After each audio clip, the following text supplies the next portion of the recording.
Good morning, Santi. Winnie. Sorry, I can't hear. Yes, I can hear you. Let's talk a little bit, Winnie. All right. Please tell me where you are, what you've been up to, your week. I'm in Nairobi.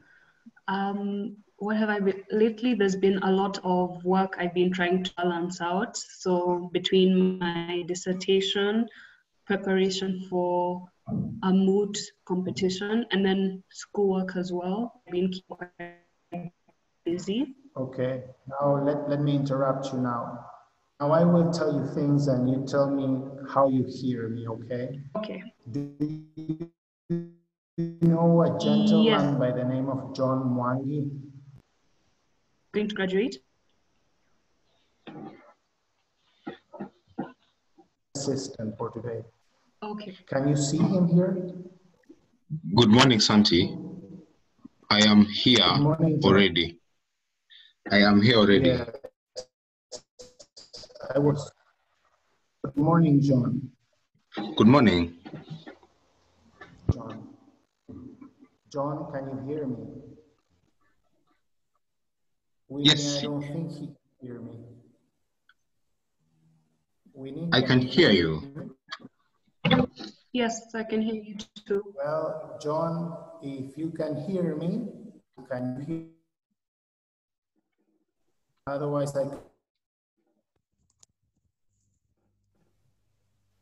Can you hear me now? come on and laugh. Can you hear me now? For purposes of your hearing me, can you hear me, Winnie? Yes, I can. Then you understand why I said maybe you could. I didn't. Well, let's go again.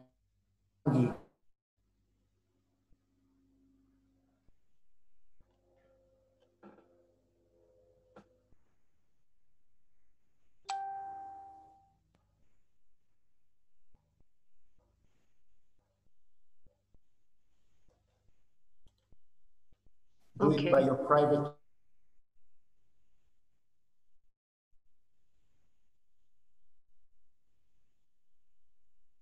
You to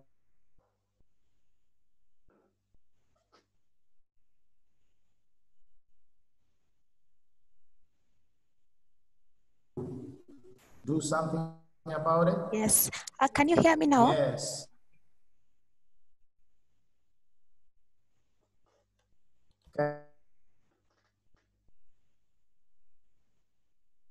Great.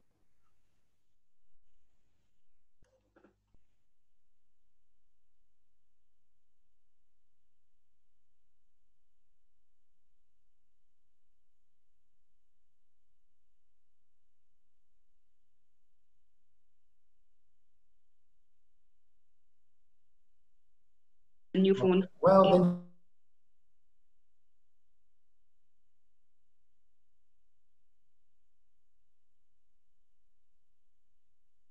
Who is?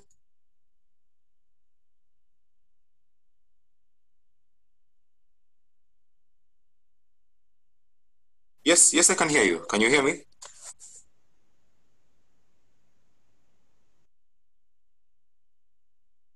Good morning to you, sir. How are you? Good. Tell me about you, John. Who are you? This course last year. So I didn't teach you Introduction to Law, John? Oh, yes, you also did teach us Introduction to Law in first year. Okay, share us your memories of Introduction to Law so that we test your mic. Wow. My memories from Introduction to Law, I can remember us having heavy discussions on, I guess, on the readings of Thomas Aquinas.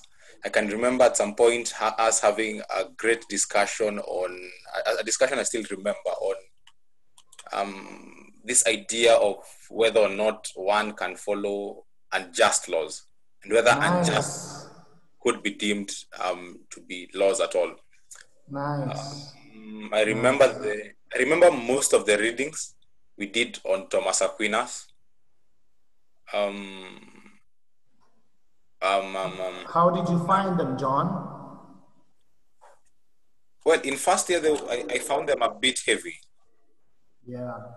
They were a bit difficult, but I guess when we read them together in class, or rather when we went through them together in class, they were much better. Well, John, thank you for being with us today. No, absolutely my pleasure. Do you have the video you need to share with them later today? Did Whitney give it to you? No. But I have it because I saw it in the chain of your emails. Pardon? Yes, I do have it. Okay, I thought you said no. Now you say yes, that's nice. Tell me about the video. What video is it? Let's see if we're talking about the same thing. It should be a video from, I guess, the year 2012 about a class you gave on this idea of unjust laws. So you've been doing your homework last night? More like this morning. More like this morning. Nice. Well, John, what high school did you go to? Well, I attended a high school called St. Mary's Boys Nyeri. Oh, can you believe I've just been there? Sorry? Can you believe I've just been there? At St. Mary's Boys Nyeri? Well, at the door. No, I don't believe you have been there. No, I don't. You should believe everything and anything coming from me. Certainly. Perhaps you thought I'm a person who has a slight preference for schools such as Kianda or Strathmore School. And instead, I'm telling you that I've been by your school and by Mount Nyeri Academy as well. How did you find it then?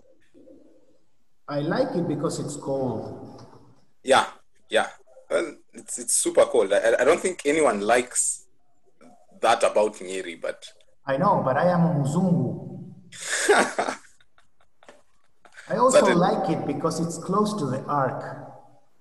Yeah. That's true. It is closer to the Ark. I also like it because it's close to Treetops. Treetops, the hotel. Now, John. Yeah. Make a note of my phone number. Are you ready? Yes. Do you realize that as I give it to you, everyone else will have it too?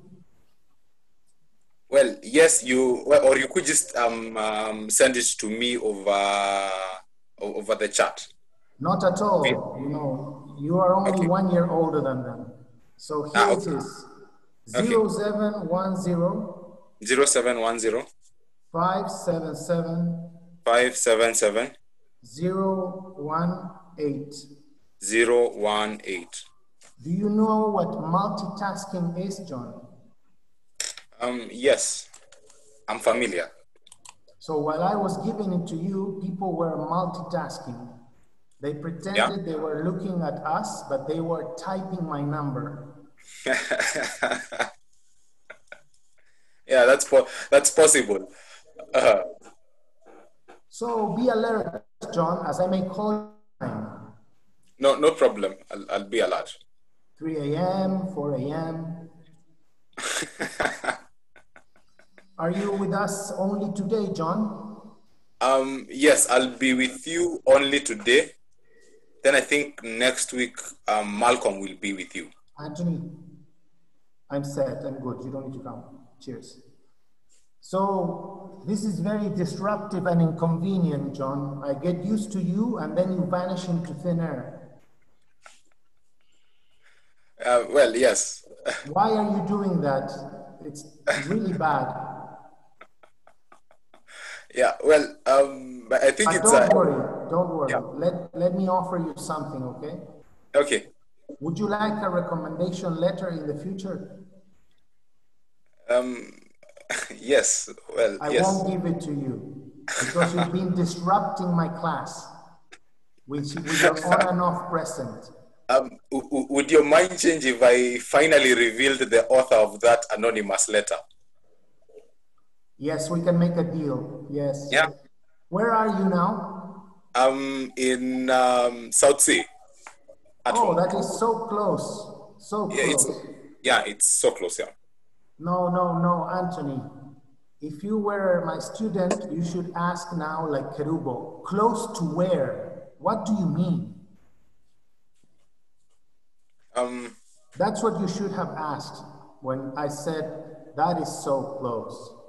But I am seeing you in Strathmore, so I assumed that's what you were talking about. What do you mean you have seen I'm in Strathmore? You've seen? I can see the board behind you. Oh, there are so many boards in the world. Well, none. That specific one looks like the ones in SLS. So. Well, let me enlighten you. This is Nieri. Okay. Are we ready to start, John? Do you think, or we still wait for a few minutes? What's your whatever? It's all up to you, I guess. We could start, or you could opt to wait for more guys to come. Okay, I have a practice. Okay. You only had one available answer, which you didn't pick up. You should have thought, oh, perhaps you don't know what time it is. That's what you should have thought, because I don't. So then you enlighten me. Okay. So the time is 8:14. Oh, then we don't start. Okay. We are a world away, 1 minute away. Yeah, well, we are a minute away. Oh, let's give some rest to these people. 1 minute rest.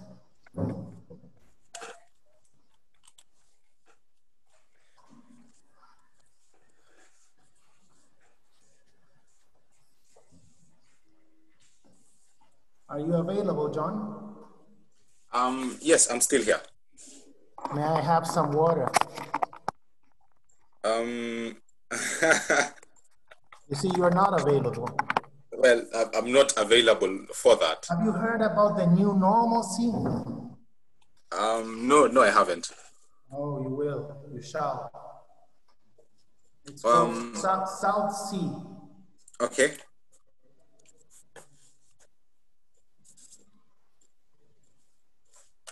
John? Yes?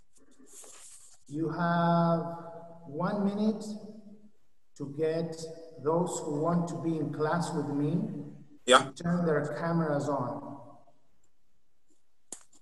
Okay. So I guess advocate students, you need to turn your camera on, or you risk being kicked out of class. Or what? Or they risk being kicked out of the class. They couldn't, because they're not in a classroom. Well, it won't be like that. Should I mention the penalty, John? Yes, please. The penalty is that I will completely ignore them, like 100%. Okay. If they can live with that, they are very fine. Okay. Do you have... It's okay, John, they heard. Let me tell you, John, how Zoom works.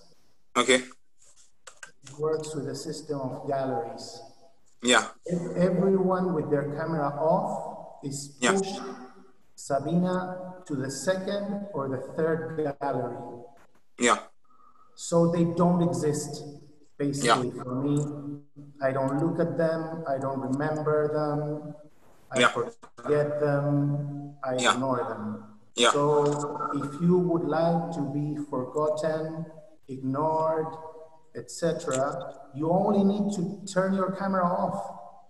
That's very okay. I mean, you will still pay the fees to Strathmore, and that's your problem. Then you'll take the exam. Maybe you'll be the best. You won't have been my student. Yeah. What time is it, John? So it's 8:17. Well, in which case, habari ya asubuhi. Class, mic's on, and you respond. I'll go again. Habari ya asubuhi. Zuji. Missouri. Thank you for such a warm welcome, guys.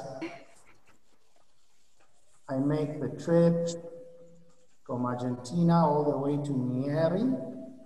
I say habari ya asubuhi, and what I get is a bunch of shy, lame, pale hellos.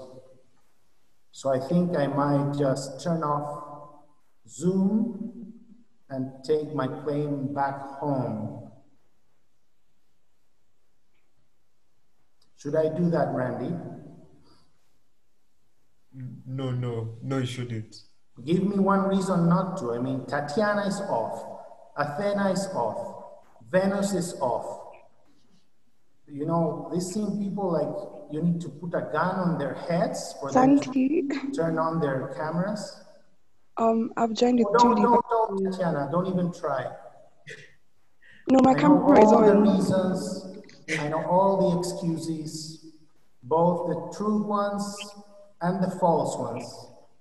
Auntie, her camera is on. Spare me, I beg you. My camera is on. She's using two devices. John, why can I not see Tatiana if her camera is on? What's your guess? So joined she's with using two devices. 2 devices. So you can only see her. You can only see her through one, and then hear her through the other. So I should come to her place and fix that for her? I don't think so. Yeah. Let's try again. Habari ya asubuhi. Nzuri sana. Nzuri sana. Karibu. This is so terrible. So sad. You know what, John? Now I see there are even two Tatianas. Do you think they're different persons? No, I don't. So it's to confuse me that this is being done. No, it's not. I'm joking.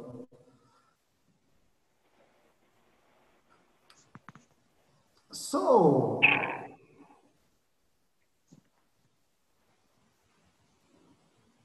I am so sorry for me. I am so sorry for me. But the good thing is, this has happened before. So you know when they hurt you, but they have hurt you already in the past, that's the advantage. You're prepared for the lameness of your students.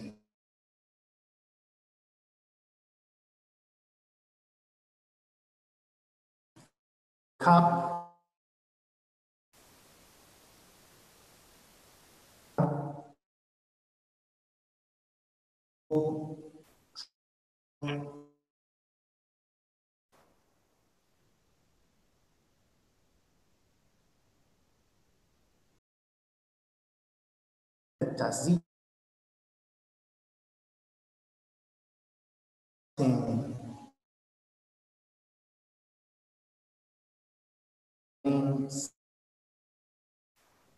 but still you're surprised.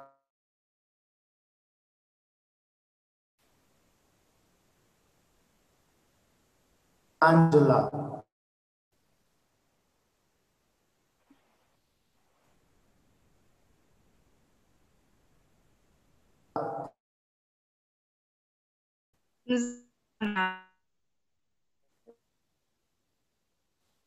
How about? Well, I have so many things to tell you. What would you like to know? Just pick one. Did you say just be quiet? Just pick one. I'll pick one. I'm struggling with your class, with the advocates. I feel these people are not up to these circumstances.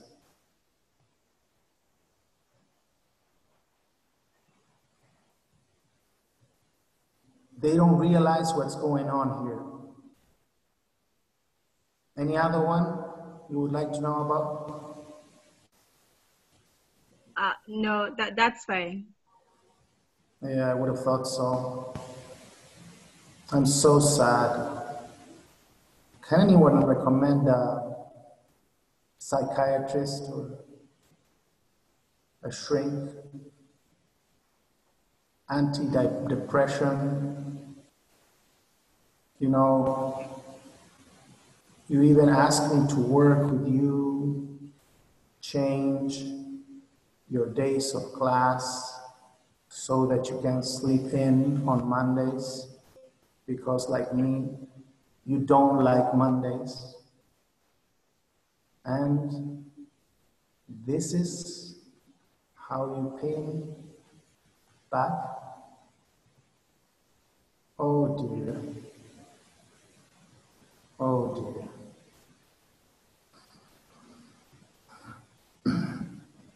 You know, I think instead of expecting anything or reprimanding for your not being up to the expected, Angela, I will rather teach the class, deliver like a professional footballer. He's been paid and he delivers.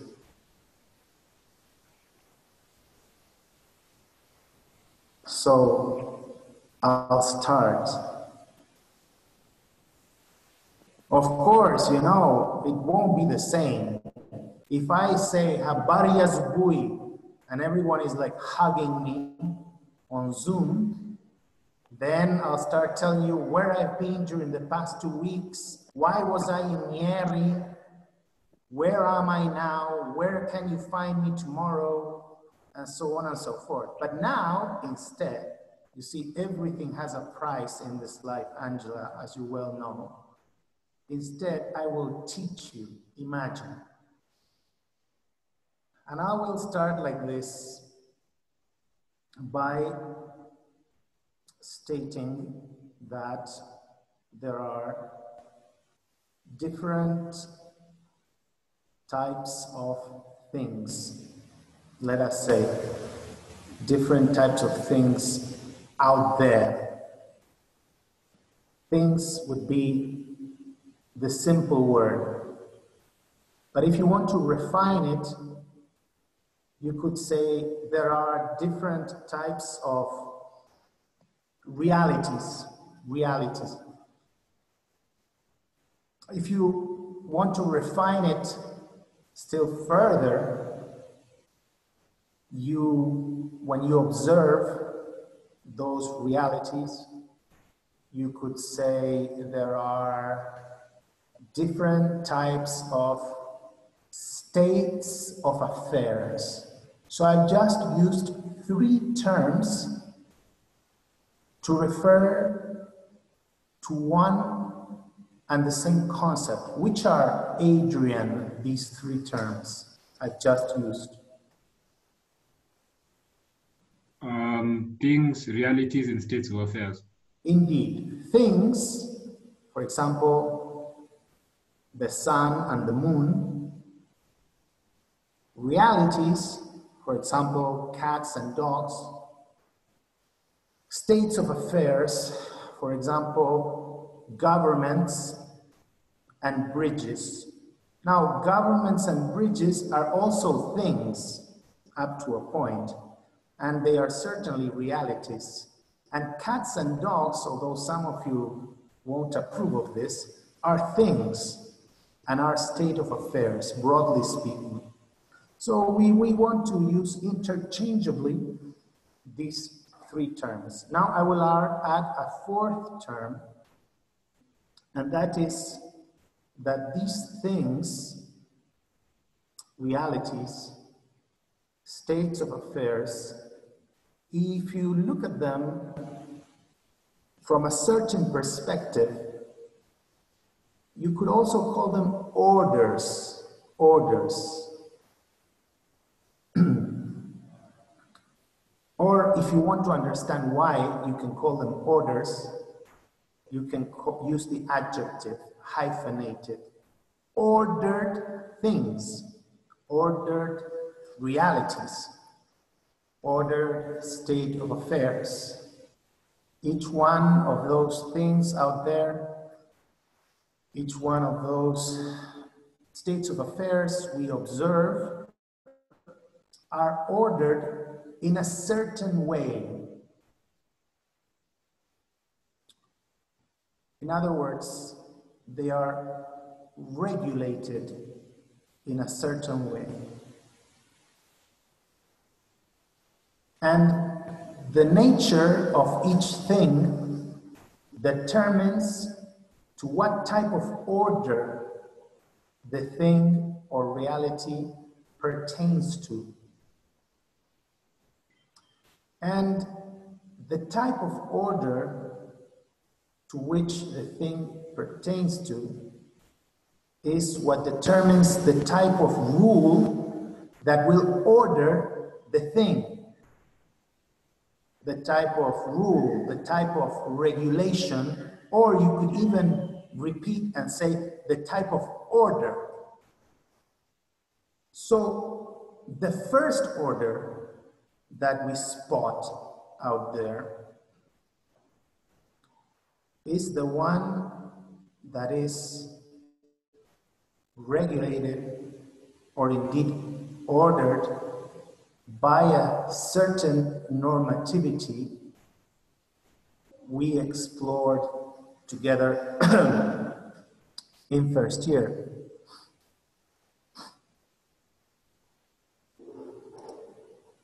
Now, Sifuna, how do we call this first type of normativity?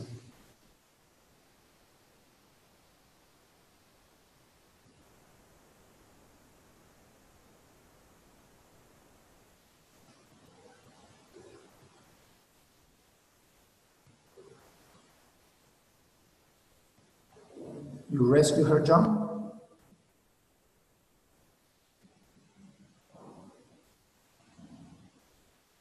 John?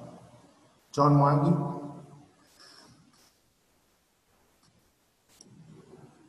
Yes. Sifuna? How do we call? Okay. Now, so you know, she's just sent me a chat message saying she's having trouble with the microphone. So I'm warning you, not so that you know that she's having trouble with the microphone, but only to tell you that I will not pay any attention to what you write to me on chat. You need to be ready to answer. Otherwise, you are not in class. You'll be there, but I won't be teaching you. You'll just be listening to me. We won't interact. Never explain. Kerubo, same question.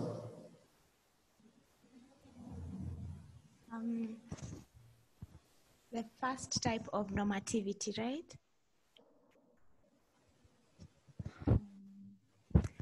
I am not sure about that. I'm really sorry, Kerubo. I wish you would have answered, I don't know.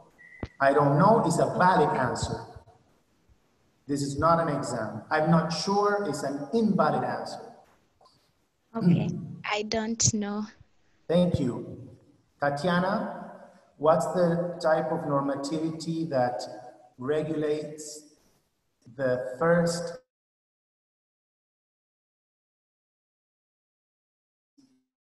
states of affairs? I don't know as well. Pardon? I don't know as well. I can't hear you. I'm saying I don't know as well.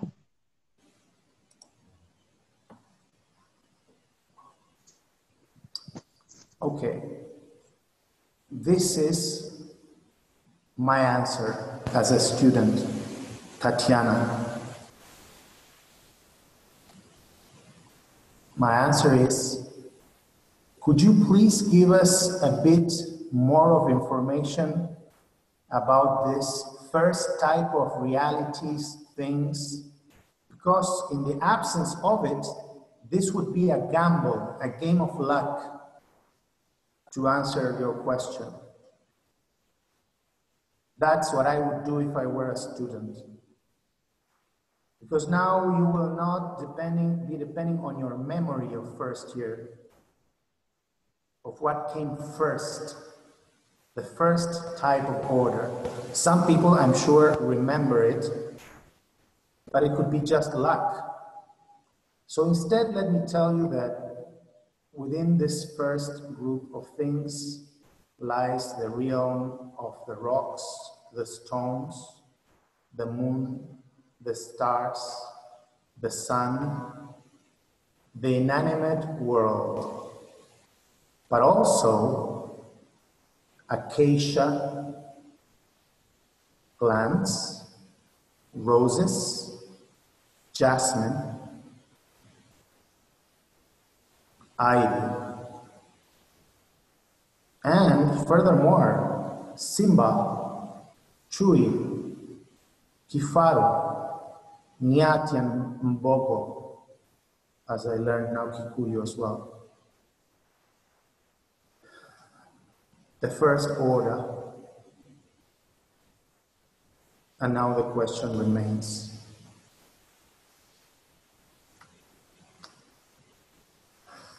And what is the answer to the question, Timothy?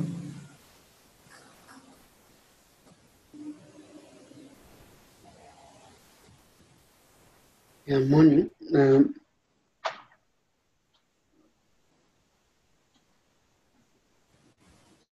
I think it's, I'm kind of thinking it's about a natural order. That's what I'm kind of thinking. Okay. Maybe a natural order. That's what I'm thinking. Okay, thank you. Thank you for trying.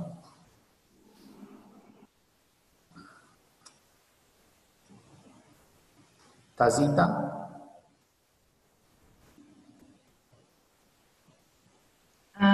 I do not know.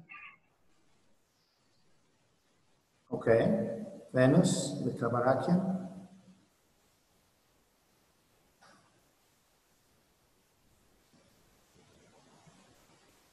Have you said my name? Mm-hmm. Oh, my answer is the laws of nature. It was what? Laws of nature.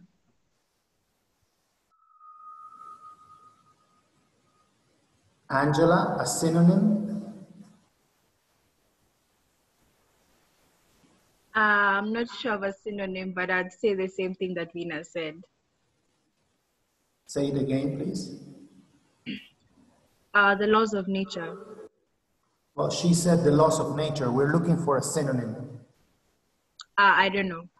Okay, Sabina? I would say natural law. Again? Natural law. Spell the second word of the two. L-A-W. Incorrect. Close though. Adrian? Natural laws. Spell the second word. L-A-W-S. Correct. If you remember, for first year, I gave you a draft, which you all celebrated, especially Valiant and Munene. Munene at great lengths. He may be somewhere in the world now, in some gallery. And it was on this precisely. It has now been published and you can easily find it in the internet. It was called A New Natural Law Reading of the Constitution. And the first part was on what is called the laws of nature, and Adrian called natural laws, plural, and Thomas Aquinas and the classics called how? Anyone? Whenever I say anyone, and you would like to venture a reply, kindly say your names before you do so. You don't need to use the Zoom tool to raise your hands. You just say, I'm Adrian, and then you offer your answer. I'm Adrian. Oh, hi. Eternal law. What? Yeah, eternal law. Eternal law was the third term we used for natural laws or laws of nature, Venus. And we gave the example of the law of gravity. We gave the example of the law of entropy in thermodynamics. We also gave the example of the laws of chemistry.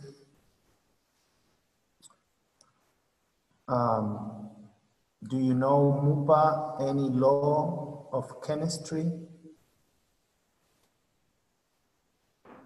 Yes, I remember Boyle's law. Yeah, Boyle, yeah. We also gave the example of the law, the order, the regulation by which the wildebeest crossed the Mara River, or that one by which a lion will go for an impala, but not for a grown-up elephant.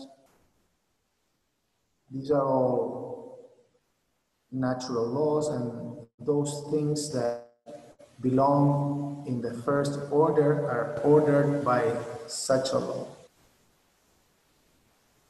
And then the from the Marvel movie Doctor Strange, if you remember about this, but now I will add one from Endgame. You may remember Thanos,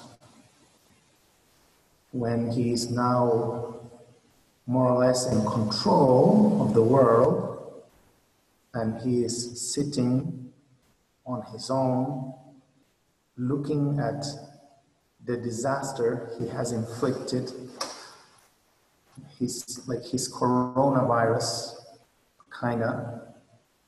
He defines himself in a way that is perfect, almost, to describe eternal law, the laws of nature, natural laws. Does anyone remember what he says about himself, which is a good description of eternal law, natural laws, law of nature?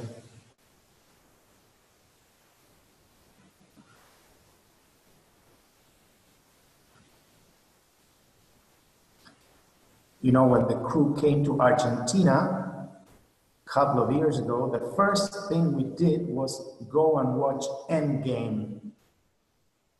But I played a trick on them as we went to watch it in Spanish. So they wouldn't understand much, but it was a good practice though. Thanos says, I am the inexorable. I am the inexorable. How I love it. Well, if you throw a stone into the air, it will inexorably fall. And the wildebeest inexorably, more or less, migrate. And Mupa's chemistry law happens inexorably. This is the type of normativity that regulates those things in the first type of order, and they all have, I open the question to the class, which one salient thing in common?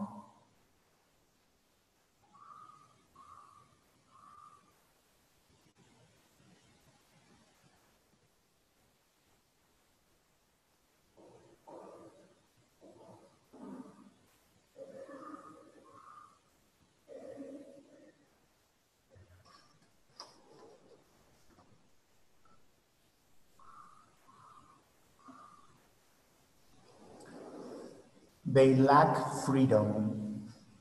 They lack intelligence and freedom. The moon, the sun, the wildebeest, the acacia. They just respond inexorably to natural laws.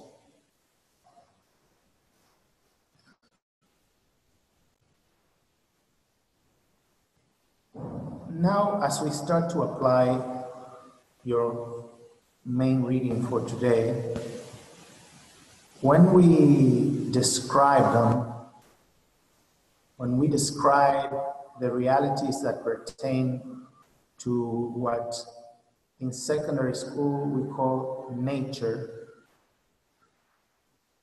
we realize that there are some things that instantiate better than other things the reality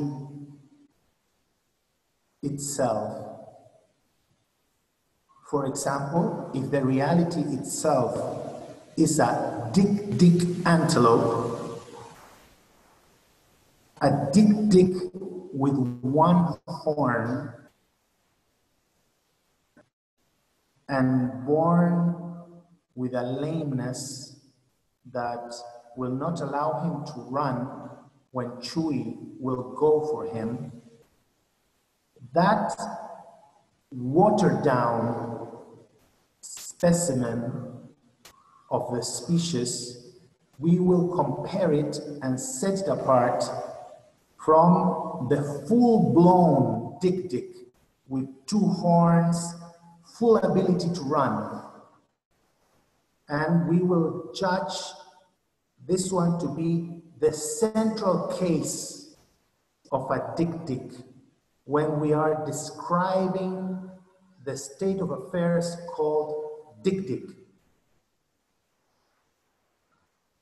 Now, if we use another state of affairs which belongs to the same order, to give another example, which I have used in class in Introduction to Law, we could compare a glass full of Coca-Cola soda with a glass in which your bad friend has mixed Coca-Cola with water. Your bad friend invited a group of you home to treat you to soda, but the bad friend is quite poor these days, so in the kitchen, in hiding, he mixes water and Coca-Cola and then brings it to the living room. You zip it and you think, oh, this tastes like Coca-Cola, but up to a point. It's not the central case of Coca-Cola. It is now literally watered down Coca-Cola.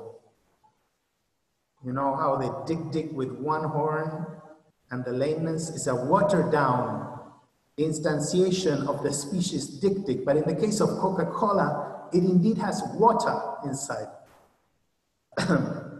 And you can apply the same to any reality in the first group.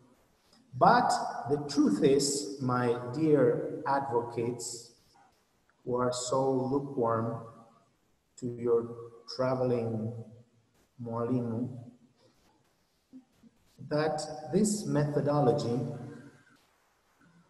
this way of analysis that separates the central case of something from very many peripheral versions of the same or watered down instances of the same, it applies better to the states of affairs that do not pertain to the first order.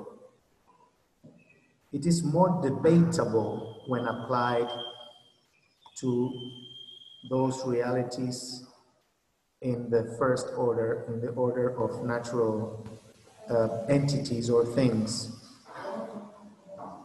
Because, you know, someone might say, for example, that a lion with a mane is the central case of a lion, and someone might debate this and say that a maneless lion, like the ones you find in Savo, are really the central case. You have reasons one way or the other.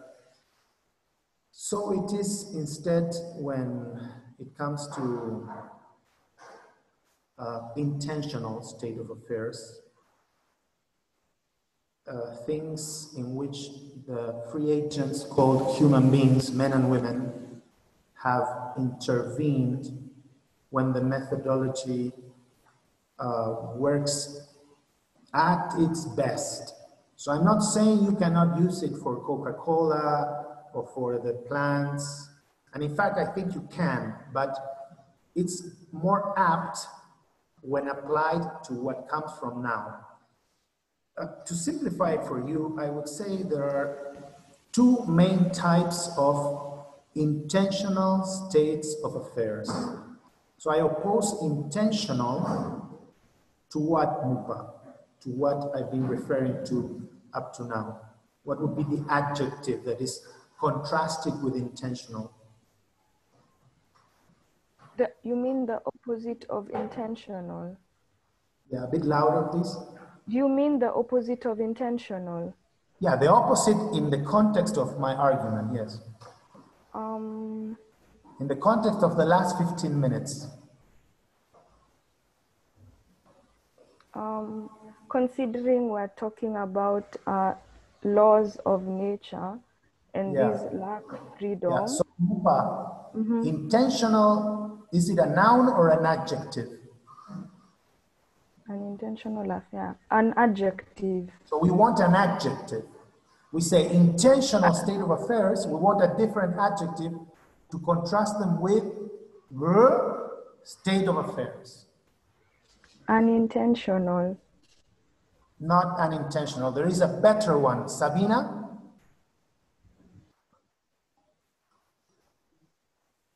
I don't know, but I would guess and say, yeah, I don't know. Yeah, when you don't know, it's better not to guess. It's okay to not know. Winnie? I don't know either. Randy? I would say incidental.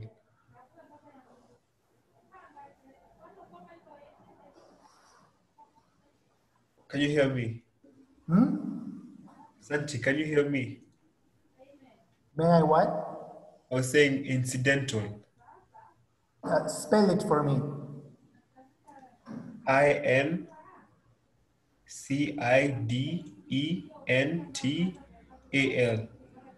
Well, intentional is what we're talking about, right? You're repeating the same word? No, I'm saying incidental. Incidental. No. Tatiana?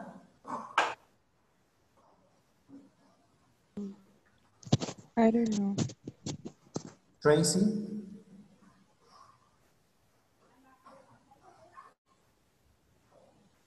I don't know, but you said we don't guess, but I have a guess. I don't know if that's okay. Did I say what? You said we shouldn't guess, but I have a guess, so Okay. I don't know if that's okay. Well, I leave it up to you. Would you like to try?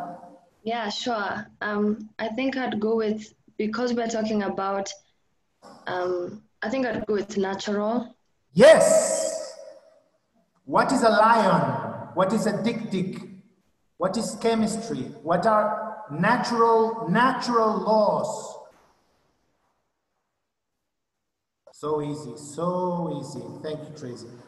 So we have intentional state of affairs and natural state of affairs.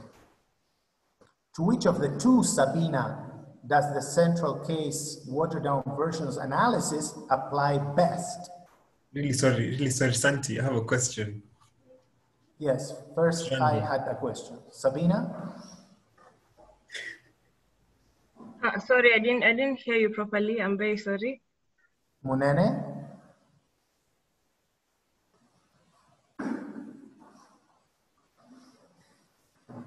Can you see him, John Wangi? He's not put his. There he comes. Yeah. He was left far away, forgone in another galaxy called Gallery 3. Sorry for that, Auntie. Good morning. Yeah, good night. Habari ya jioni. Habari ya asubuhi. Salama kabisa. What's your answer? I don't know as well. What's my question?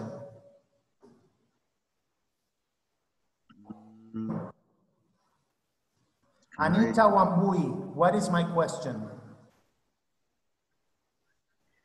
Another one missing. Now she's back to Gallery 1. Your question was between an intentional state of affairs and a natural state of affairs. To which one is the watered down versus central case distinction better applied to? And your answer to that is? The intentional state of affairs. Yes, very good. I said it like 3 times. So we can apply the methodology to Coca-Cola, to lions, to tic-tic, but it will really work from now on. But people apply it all the time to natural things. They will say, for example, what a storm, what a storm. So the central case of storm will be a thunderstorm with lightning and rain, you know. Or they'll say, what a mtoto, what a baby, what a baby. Then they'll pick a lame, dying baby in Kibera and say, oh, this is a sorry thing, poor thing. And we know they mean a version of a mtoto who will die in 3 days because he was born with a killing disease. So people do apply it improperly to entities that belong in the first type of order. Randy, you had a question? You still do? No, I don't. Okay. So within the intentional world, the first situation we get is when agency, Tracy, that is human agency, human intervention in nature produces what we could call technical things. For example, Anita, what? There are 1,000 examples, but give me one.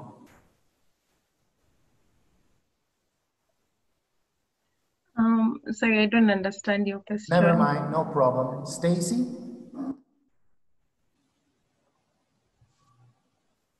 I also don't quite understand your question.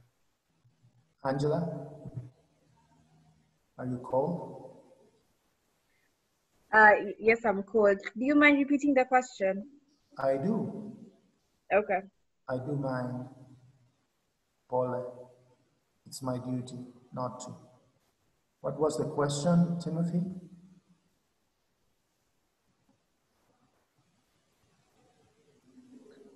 Yes, for all these intentional state of affairs, give an example. Winnie, give an example.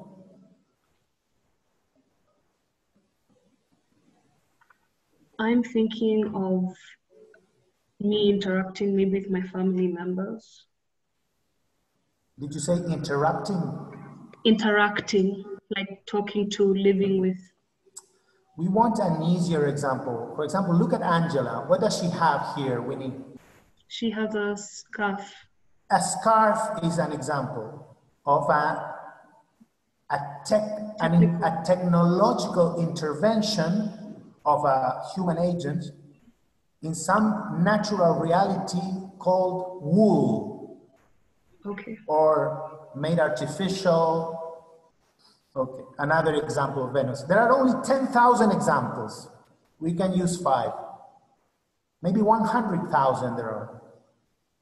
Anything technological is an example. The moon is not an example. And Mtoto is not an example. Dik Dik is not an example. Venus, an example. What do you have on? What do you have on your eyes? Glasses. I have glasses on my eyes. Those are an example. They have an intention. What intention do they have, Venus? Help me see. Yeah. What's the intention of your scarf, Angela? To keep me warm. Yes. Arnold, another example pertaining to your world. A legal system. A what? A legal system can be intentional. Yes. Interesting example. A legal system is an intentional state of affairs, and it does have a technical dimension to it. But I will save that example because it is more tricky. I will save it for later. Now we want similar ones to scarves, to specs. There are 100,000, so we go for the easier ones. Napora, you offer us another one?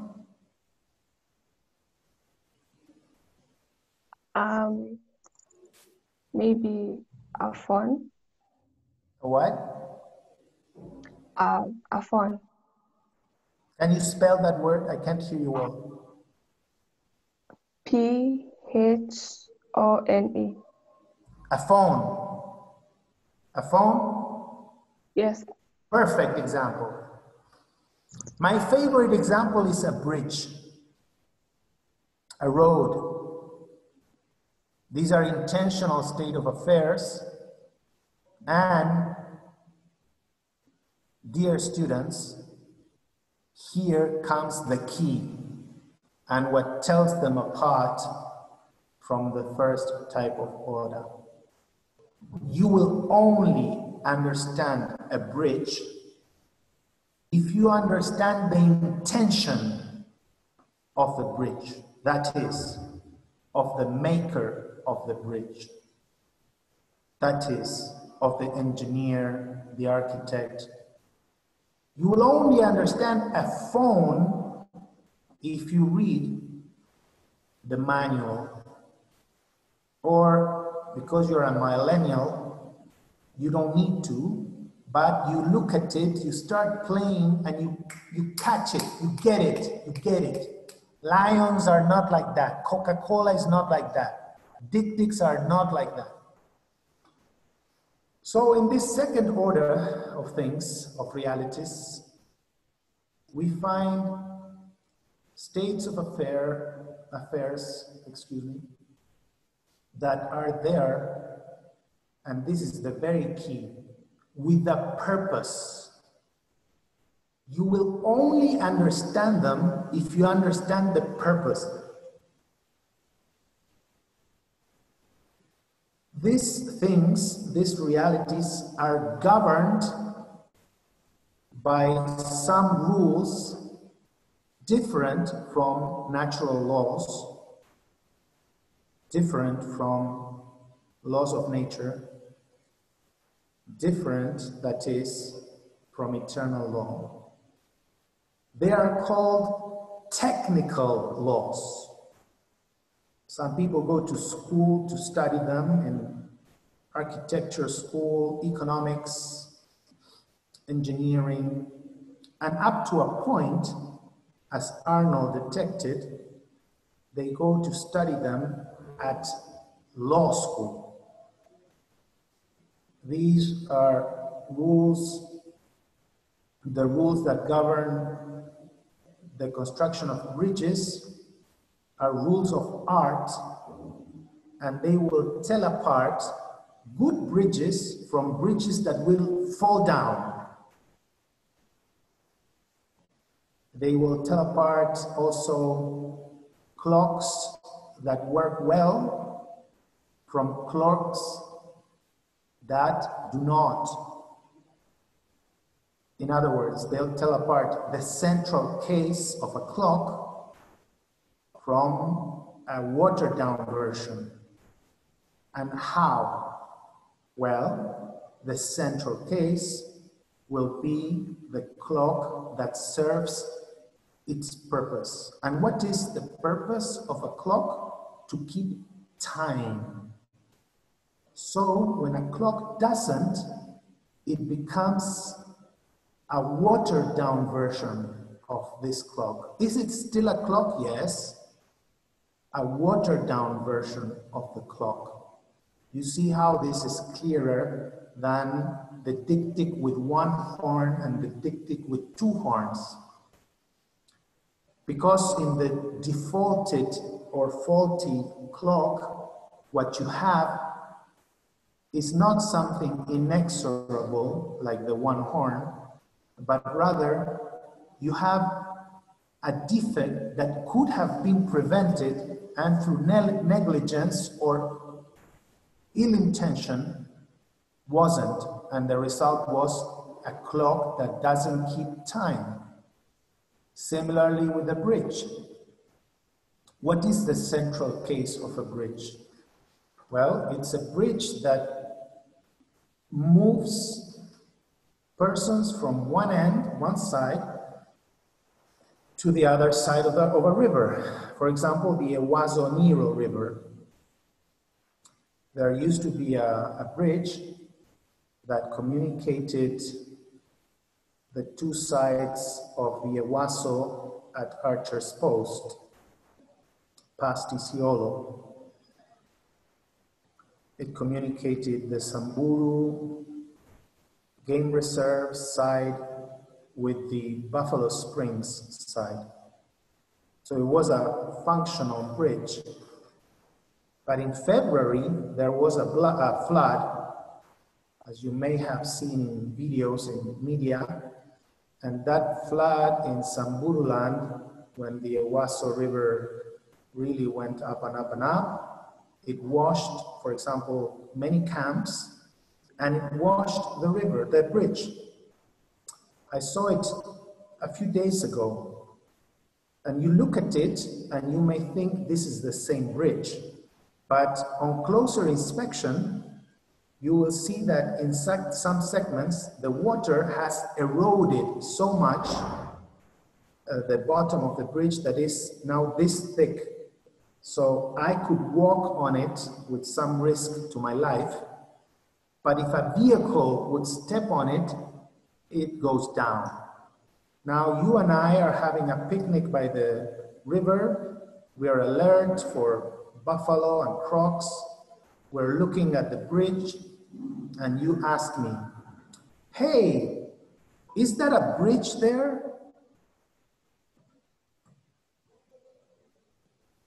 Is there a bridge there, Tracy? Is there a bridge? Yes. No. I mean, this would be a typical exam question. And if you say either yes or no, you would fail. But this is a class, so this is what we're here for. Is there a bridge there, Angela?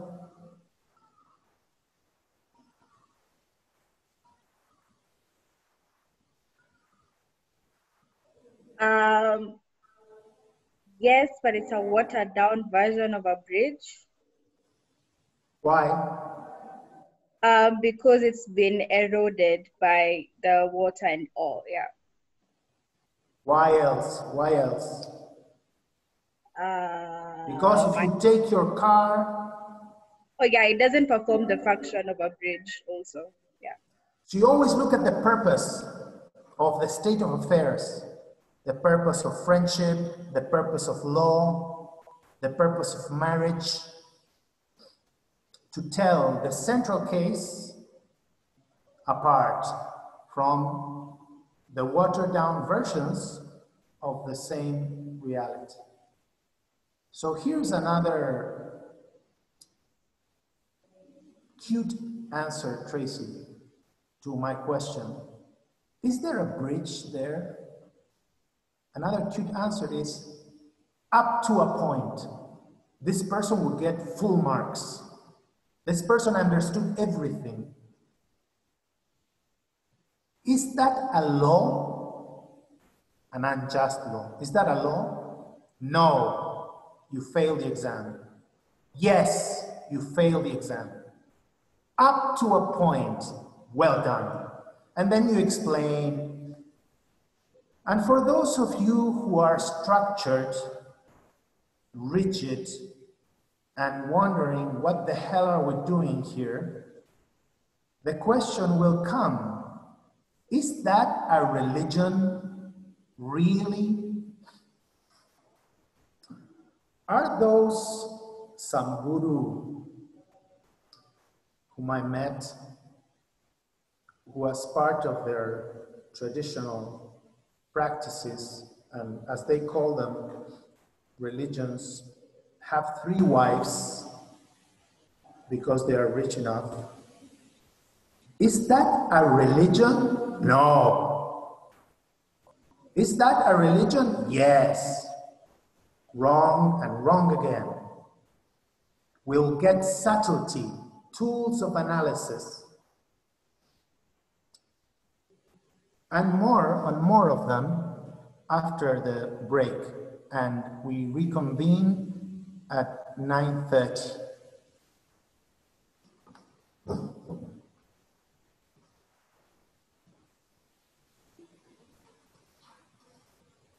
Yes, do you can? Yes.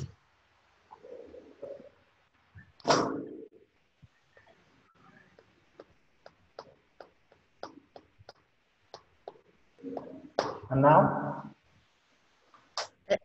Ethica. Yeah. Can you read this word? No, can I spell it? I see whether it's the correct one. I'm seeing CHNE.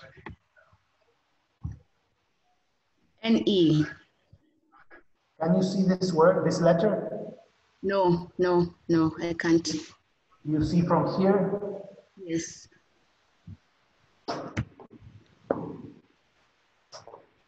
If I write here, can you see it? No, it's too high. Here? Yes.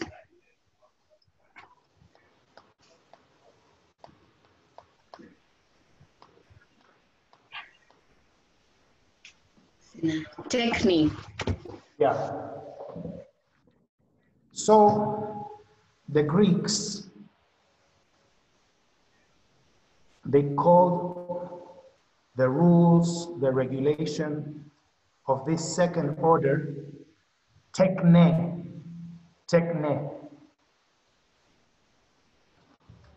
Technique in English. Art. So how do you set apart what we call stretching the boundaries of language a good bridge from a bad bridge, according to the rules of bridges, the rules of art, the rules of techne, engineering, architecture. Why, Timothy, do I say we are stretching the boundaries when we talk about a good bridge and a bad bridge? Is this still my question? Yvonne, sorry? I was asking whether it was directed to me. No, I said Timothy. Timothy. Yes, I think the reason I think maybe we are stretching the good bridge from the bad bridge, I would think is because maybe if both of them maybe both of them do serve the purpose of connecting, maybe whether it becomes good in whatever perspective, provided the purpose of connecting is achieved. Well, when we're talking about a bad bridge, the purpose is not being achieved. But that's more or less irrelevant for the purposes of my question. I'll try again, this time with Tracy. Why someone could accuse me of stretching the boundaries of language when I call a bridge that serves the purposes of connecting a good bridge, and when I call a bad bridge the present Samburu Buffalo Bridge, which doesn't connect anymore? The answer is very simple. Because a bridge essentially is supposed to serve a certain purpose, so if it doesn't, referring to it as a bridge would be a bit of a stretch, and to add good or bad doesn't add anything to it. Oh no, it does. Indeed it does. This is why sometimes we talk about a good bridge and a bad bridge, but someone who wants to be precise, he couldn't say that, and the reason you gave is not the reason. So let's try again. Anita, what is the answer to my question? See, now I'll bring her from gallery 2. I don't know. Very good.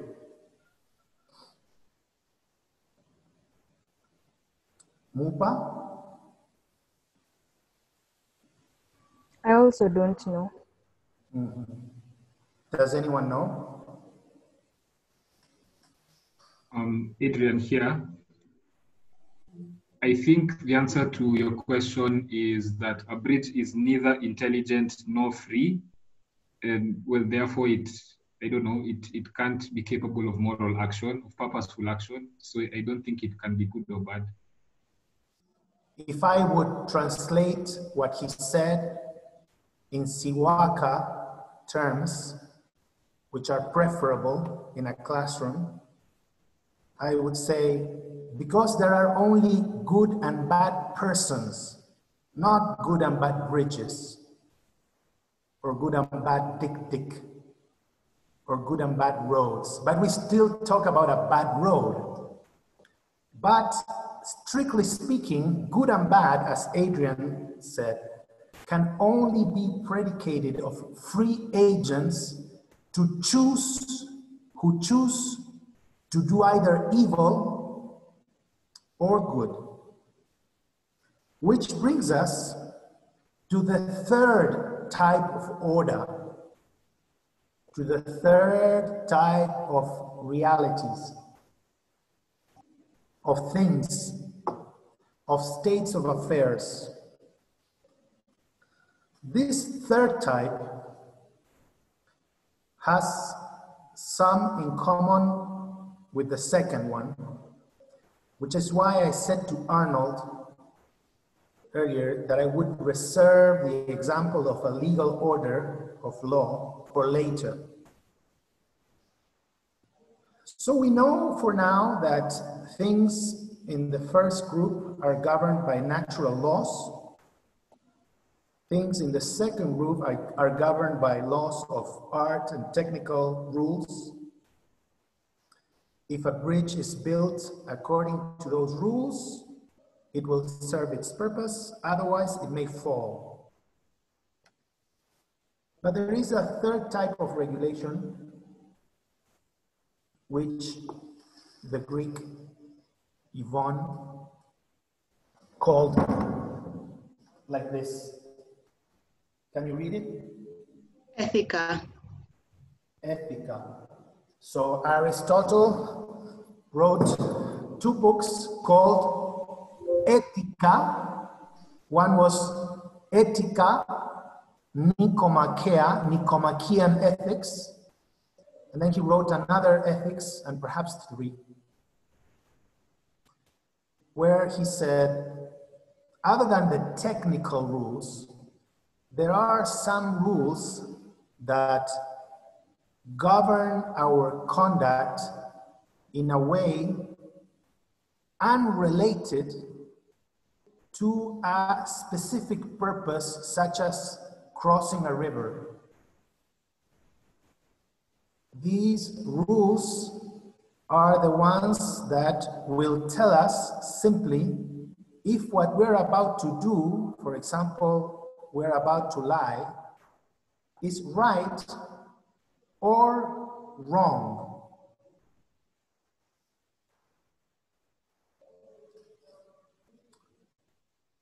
In other words, Ethica will not tell us what will happen if we don't respect certain technical rules. It doesn't have to do with a specific purpose and with the means towards that purpose. For example, the purpose of crossing a bridge. But rather, Ethica will simply take a picture to whatever we're about to do and give us a sentence. What you're about to do is the right thing. Or, what you're about to do is flatly wrong. Enter Antigone.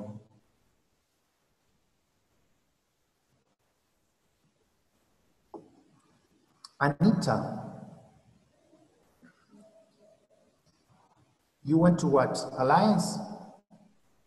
Yes, I did. Yes, I did. How did we call this type of regulation order in first year?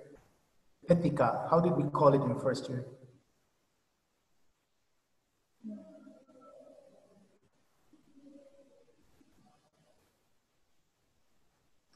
Sifuna, is your mic on?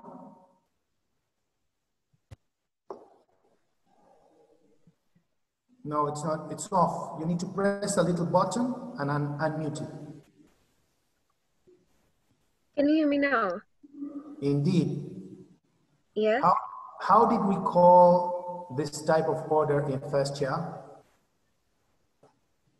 I can't remember. Okay. Esther?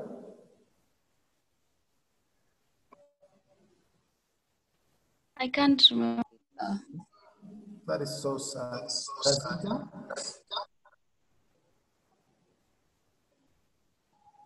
I don't remember either.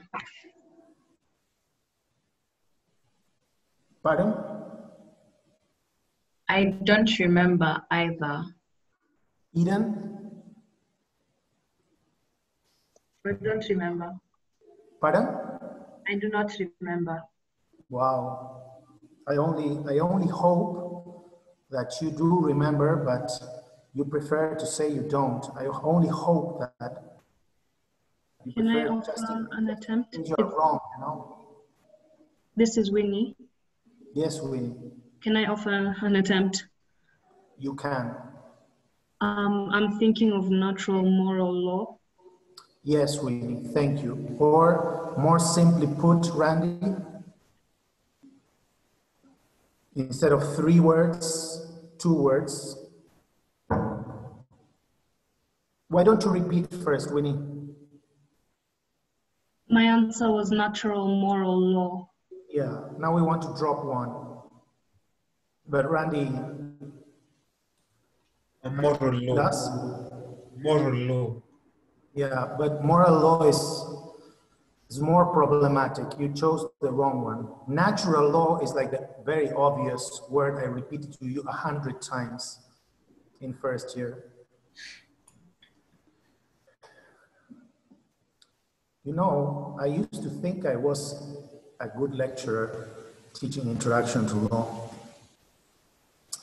But this year, for the first time, I don't know if it's a temporary thing or what, I haven't been asked to teach introduction to law.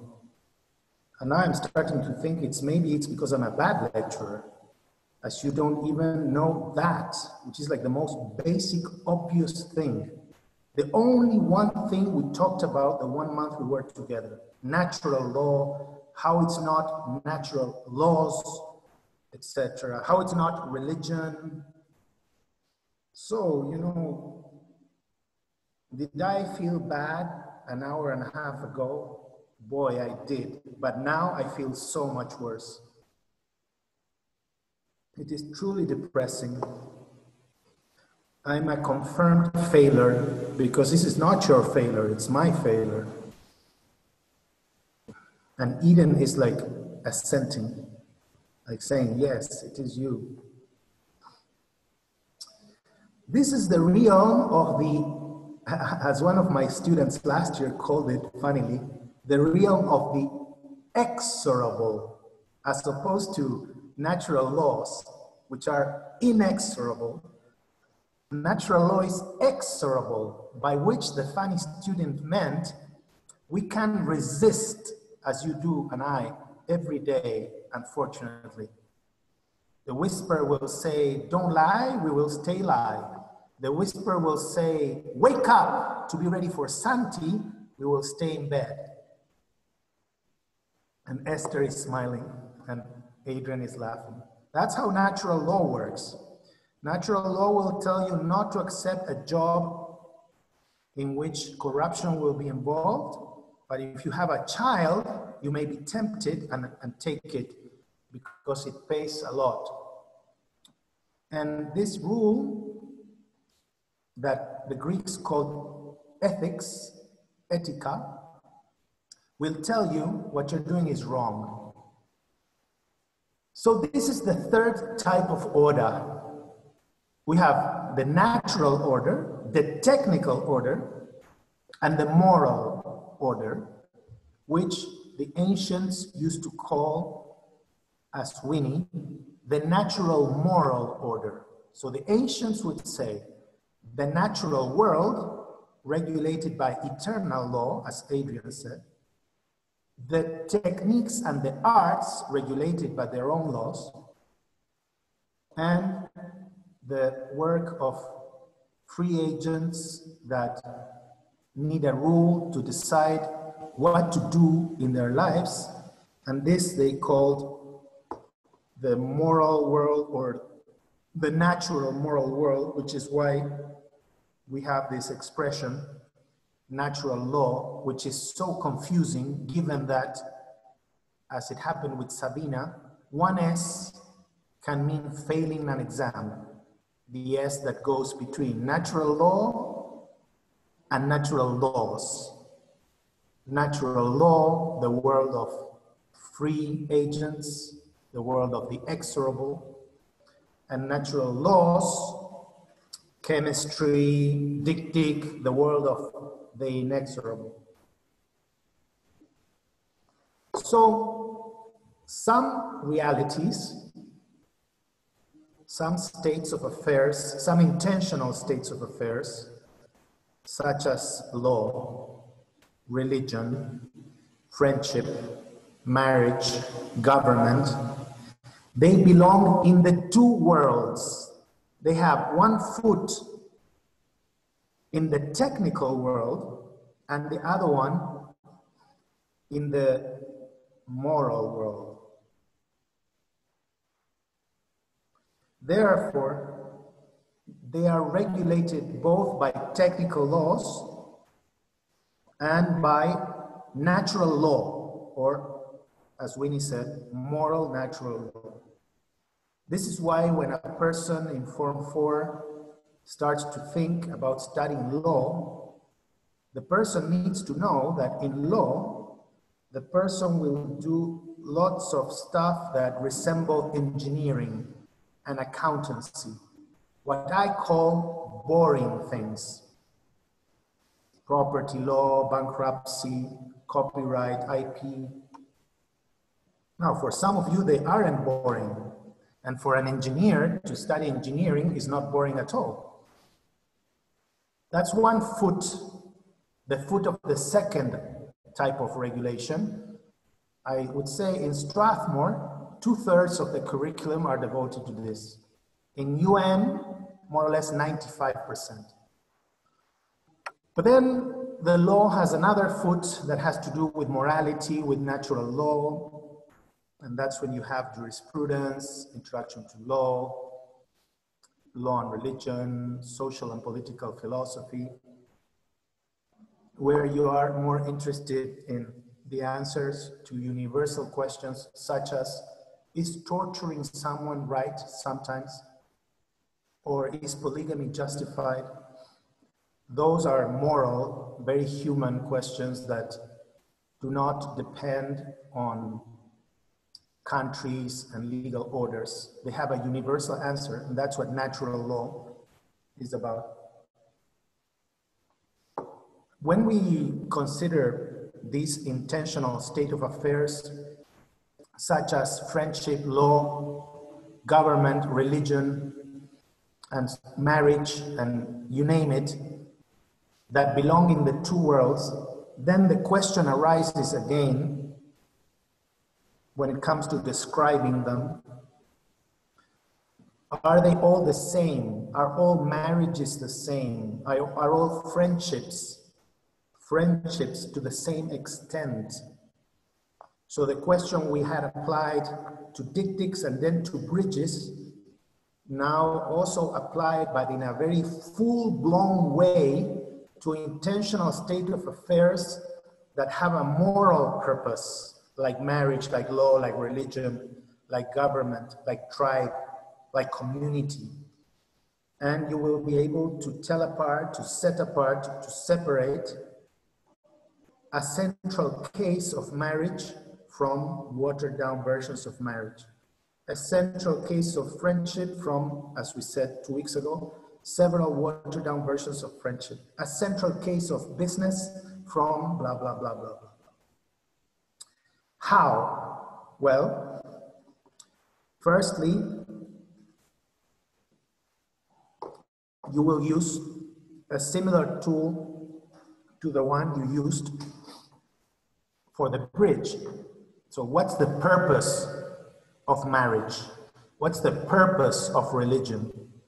You will look at the goal of the institution you are considering when you are describing states of affairs, as Finis says in chapter 1 of Natural Law and Natural Rights. But here's the trick, dear advocates. Say hello to your mom, Yvonne. She's very welcome. Here's the trick. The trick is that because we're not talking about natural entities like dictic or stones, there may be institutions with a terrible purpose. So the irony will be, if we leave it here, that the central case of such institutions will be the wickedest of all. Think of the mafia. Think that you want to describe the mafia in Kibera or in southern Italy. What's the purpose of the mafia? Well, the purpose is to steal as much as possible from everyone and then to collect efficaciously and distribute in a fair way, but only among the members of the mafia. Now, mafia, broadly speaking, Somali pirates, you name it. So what's the central case of such a group? Well, the central case, they are the guys who will kill everyone so that they manage to make it.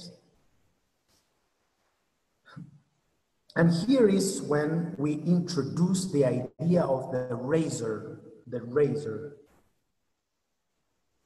There is a razor, a metaphorical razor, that will help us here. Or you may call it, if you prefer, a lantern, as we did in first year.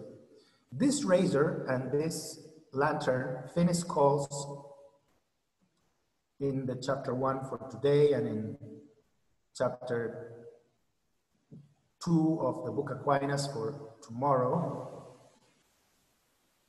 the moral point of view, or, following Winnie,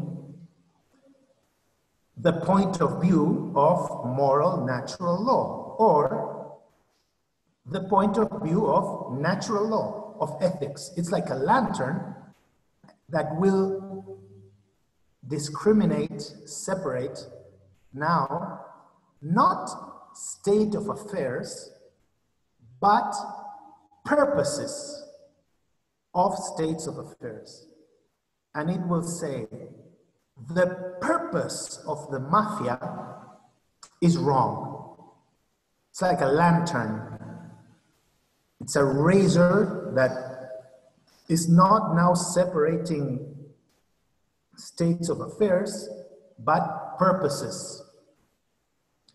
So with this lantern in your hand, it's not that you will deny the existence of the pirates that took Captain Philip's boat in the Indian Ocean. Indeed, it is there, as so are unjust laws, and so are terrible religions or other religions whose popes are being killed in Kenya in the last few days, as you could read in the news with Legio Maria. You won't deny the existence of pirates, of unjust laws, of those religious killings, but the razor, the lantern, will allow you to see more and say, yes, that is there, but that's only a watered down version of something else, of something better. Because although this functions really well, this mafia is very efficacious, its purpose, in the light of my lantern, natural law, is wrong, is wrong.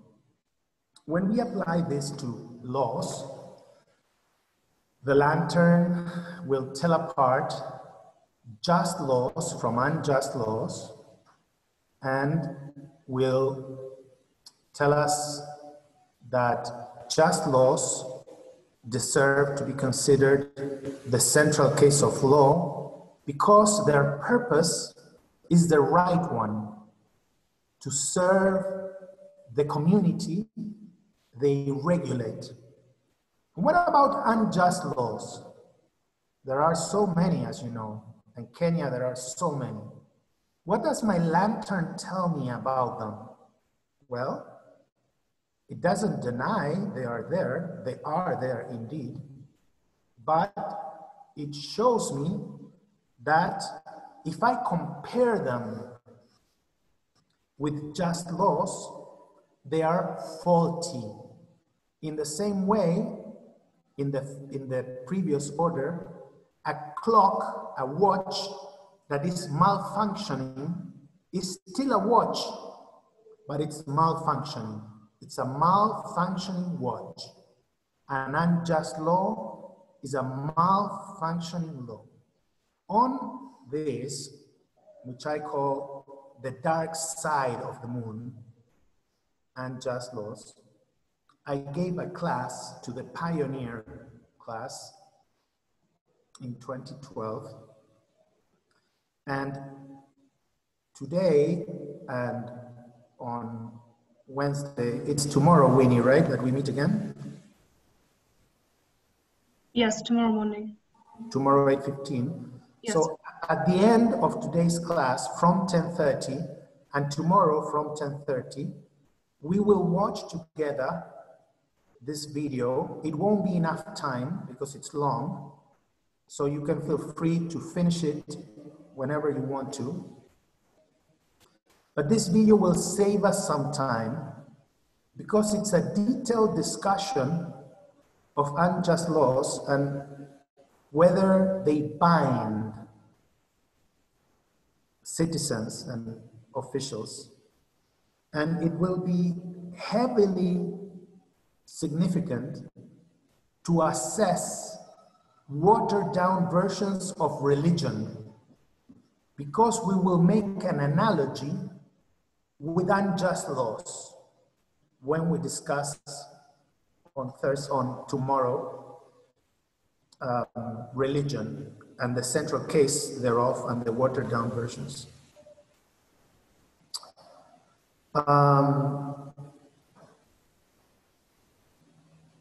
Let's see.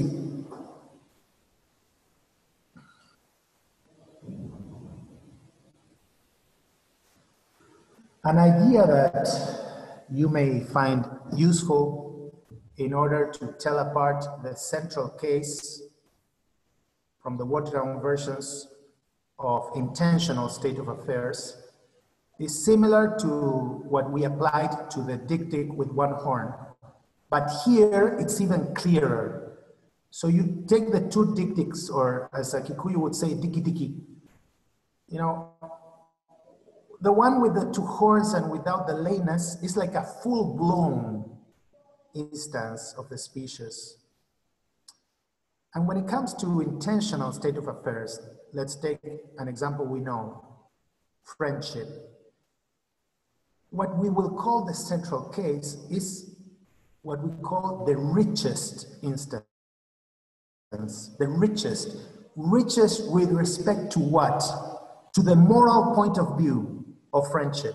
So the friend who brings you dope, he seems a friend, but he's not really a friend. Unjust law seems a law, but it's not really a law.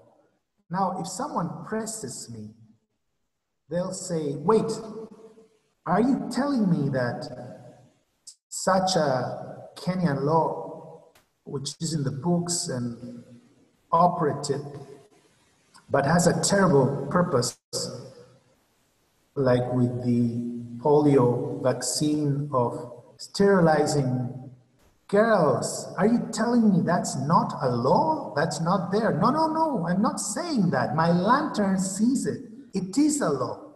It is a law. Now, if you ask me again, I will now say, but you know what? It's not really a law. Or I will say, well, it seems like a law. So the guy who brings you dope for free so that you gradually die of joy as a junkie, are you telling me he's not a friend? Well, no, no, no, of course. I mean, he comes to your house all the way from Ati River at his expense. He's not charging you. He's not part of a network. He only does it because he loves your sister.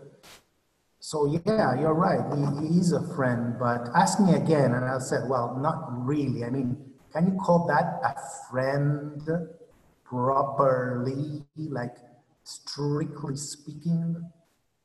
Isn't he more like a kinda friend, or a friend of sorts, or a watered down version of a friend? Or isn't he really your enemy after all? You can even get there if you get angry.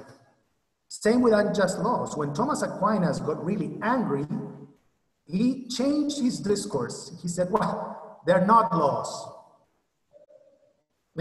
But 10 minutes before, he called them laws, unjust laws. So, Mama, here is my friend. You call him a friend, although he's your killer. He's the provider. This is only an example. You can apply it to anything and everything. I told you already that the pioneers, when we meet, they still say, I use central case and watered down versions like all the time. And description and evaluation will get there on Wednesday and tomorrow more on how does central case and watered down fit with description and evaluation of the law and of religion and of friendship and everything else. So a rich instance of marriage, of friendship, of law, of religion is the central case. And then how do you judge something to be peripheral? Anything peripheral is peripheral with regard to a center. The moral point of view is, my suggestion, is the best tool. The alternative, the main alternative to this theory is what Finnis calls the methodology of taxonomy. It's a methodology similar to producing a dictionary. So you are describing reality. For example, you are describing religions and you don't judge, no evaluation whatsoever. You just take pictures, click, click, click, click, click, click. There is this, there is that, there is this, there is that. And there's nothing better or worse. There is nothing superior or inferior. Because if I would state that, the taxonomist goes, I would be imposing my own prejudice, my preferences as a scientist. And that ought not to happen. The scientist ought to remain value neutral.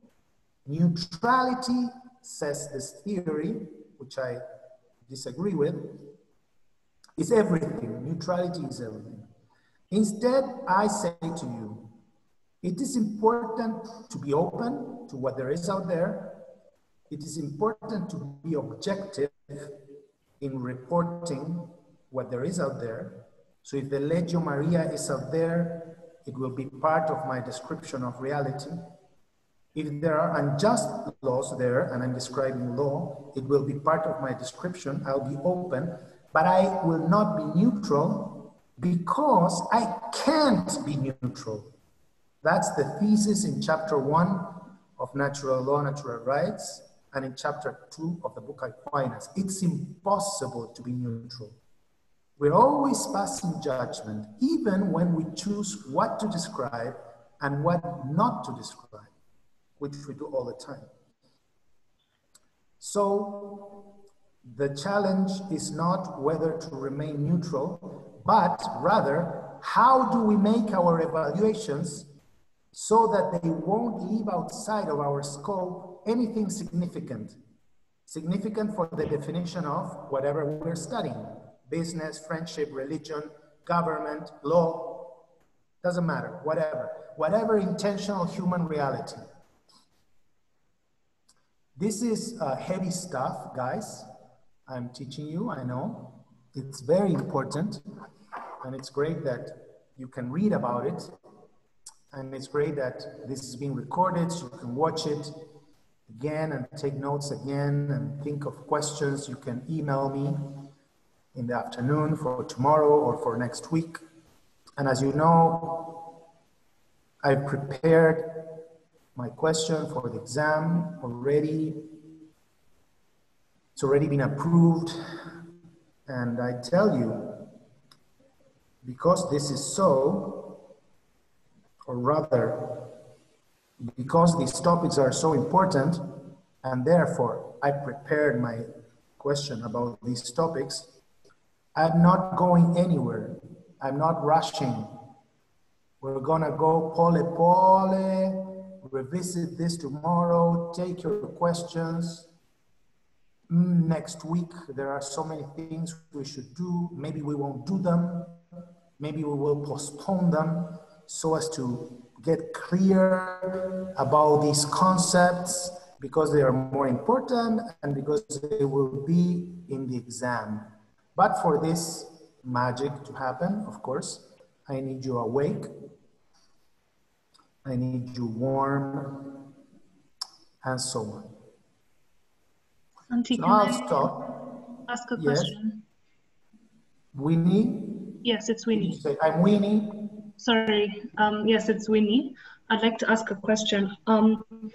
This last point that you've raised about the central case as opposed to the methodological case, I'm trying to link it back to what Finis was saying when he was talking about Bentham, Austin, and Kelson's definitions of law. Who are you talking about? Okay, what I'm asking... Winnie, who was talking about Bentham, Austin? Finis? Finis, yes, he had this whole discussion about how they describe the law, the descriptive definition, yes? And so what I wanted to ask you is, does Bentham's, Austin, and Kelson's descriptive definitions fall under the methodological taxonomy? And then on the other, central case theory. Is that what you're trying to That's not express? what I'm trying to express, but you are correct in what you said. Those first three theories you mentioned are of the chiki neutrality theory, pictures, and those other two you mentioned are not in that camp. But what I said goes way further than that. And in fact, you may not know who those 5 people are and still get an A if you're able to explain the difference between being a taxonomist that denies the necessity of value judgment and the theorist who, without giving up description, still evaluates. So what we'll do now, if you would have more questions, I would love that, but we will leave them for later. We will leave them for tomorrow. As now I'd rather talk to you about a few lighter things, and those, as in Winnie's question, which was very on point, they aren't light. This is lighter. For example, you may want to know where I am, where I was, and where I will be. Do you, Munene?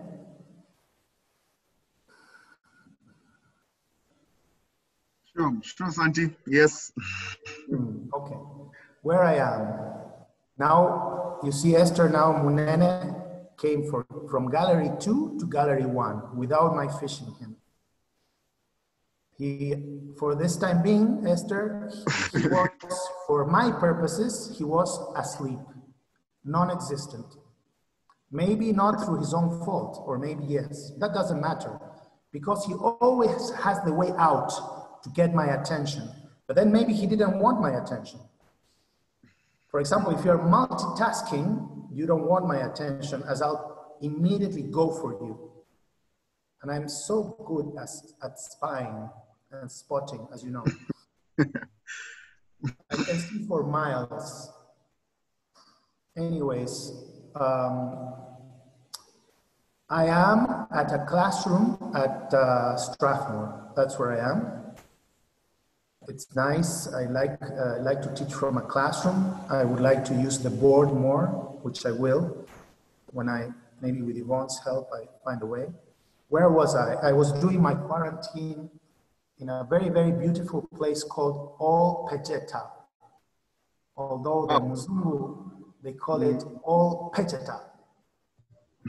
It's off Nanyuki. Some of you have been there, I'm sure. I got a great agreement with the company that I would isolate there, and they gave me a vehicle, and I wrote, or I'm to write rather, 2 articles for them. One is almost done. The one almost done is called Cats of All Pegita, to be published in Swara magazine, which you might have seen at the law school, as SLS is a bronze member of the East Africa Wildlife Society, and Swara is the official publication of such society, where they have already published 8 of my articles in the past. Where will I be? Well, I'm spending my days at 2 places. The usual place, the benches, and my alternative place, the Java on Bagati Way. You won't ask me my phone number, Munene, because you have it. Everyone has it now, if they were paying attention. No, not really, Santi. I don't think most of us have it, but... Oh, I mean, the moment one person has it, the likes of Winnie, everyone has it. If I'm saying you have it, you just do. Okay, perfect. Sure, yeah. Magic of a WhatsApp group. Then, what else can I tell you? I have good news and bad news for those. Feel comfortable, Esther. For those who kindly requested, I can see Angela smiling even behind her scarf. She's always such a, she suffers cold. So bad news and good news for those who requested the possibility of drawing for their cat.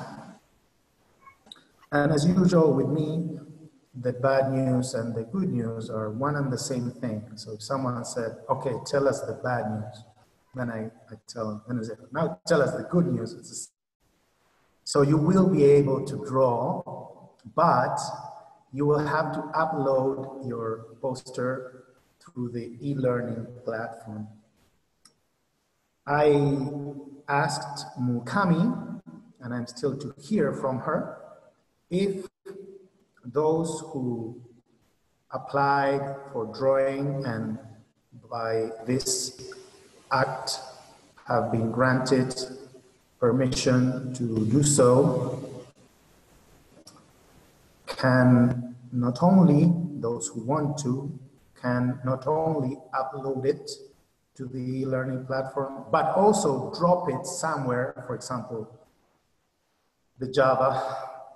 By the way, at the Java yesterday, there was this so I had 4So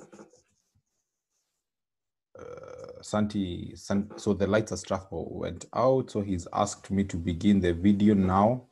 Then he'll resume the last, I think, 10 or 15 minutes of the class to end it. So I will begin the video now.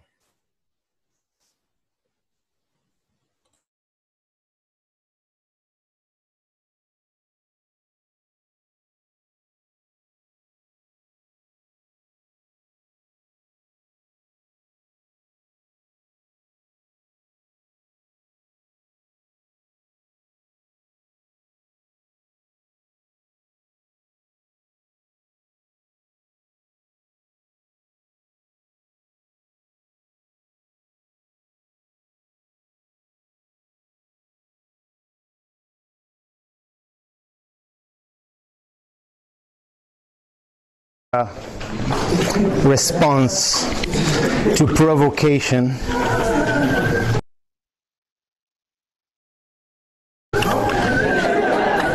Is that a bird?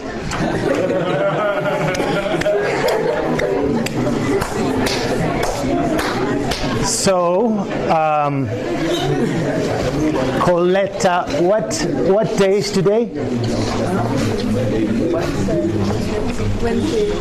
Wednesday. That doesn't tell us much for the record, does it? I think you will need to make a better effort.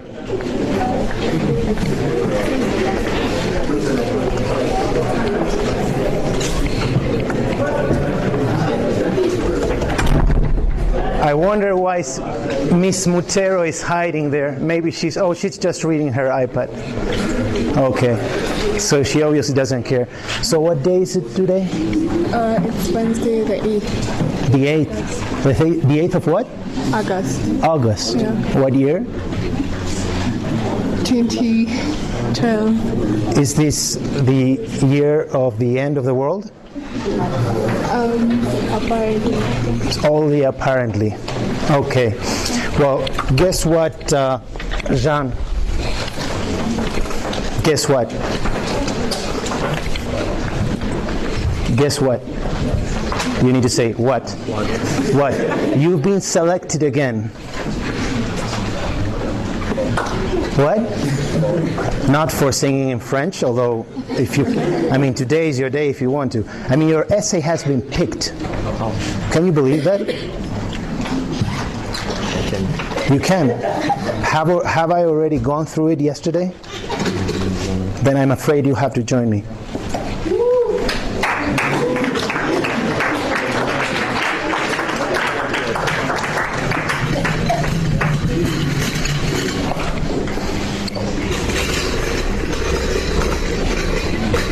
Sir, here is your essay. Please start reading until you are otherwise interrupted, as usual. Oh, gosh. I wonder who it is. I start to suspect. Let's leave that one. Go ahead. With a loud voice. Unjust laws are not laws. The above proposition is partly true and partly false. Good start. What is an unjust law? We first need to know and understand what positive human law is. Positive law is the enactment. This is true, by the way. To answer the question whether unjust laws are or not laws, you first need to understand what a human law is. So, good start again. Positive law is the enactment framed by persons. It can be either just or unjust. It can be either just or unjust faith, which means that unjust laws are or are not laws. Pardon? Nemo? But you are both wrong, because if laws can be just or unjust, therefore unjust laws are laws. Do you understand? And at the same time, they are not laws, but in a different sense, which wasn't the relevant one for the question I was posing for both of you. Now, why don't you read again that bit, and maybe now they will understand it better. Positive law is the enactment framed by persons. Here comes a relevant bit. It can be either just or unjust. This gives some credence to the fact that unjust laws are indeed laws. You see, Faith? He's coming to that conclusion. Now, whether you agree with it or not is a different matter. Very good. Now we jump to this bit that starts here. The law on taxation is meant to ensure that tax evasion and other related offences are dealt with accordingly. the same law has provisions that allow for the transfer of funds to trusts and charities. This loophole in the law has been greatly manipulated by the oligarchy. I didn't understand that. Why don't you explain how the oligarchy manipulates that loophole in the law? Because most of them tend to have very wealthy people, and they do not want to pay the amount of tax that is required of them. So they transfer their funds into charities and trusts, so that it's one way. In some countries it may be regarded as tax evasion, but for them it's like tax avoidance, because they use a legal way to. Did you say legal or illegal? It's because you said illegal. Did you say legal or illegal? Legal. Legal. So say it again. Okay. Without the ambiguity, someone could have understood illegal because of the article you placed before your noun. Illegal. Illegal can be heard as illegal. So go again, back and say it again. Okay, this is one of the ways that they use to transfer their funds that is legal. It is legal but unjust? Yeah. Perfect! Then you understood yesterday's lesson. Something can be legal and just, and it can be legal and unjust. Not the same law, I mean, two different laws. And something can be illegal as a consequence of being unjust. A very special situation, Kenta, I addressed yesterday. Which would be that special situation he's not contemplating? Where something becomes illegal because it is unjust, precisely. So in that situation, illegal and unjust overlap, and there isn't the possibility of something being at the same time unjust and legal.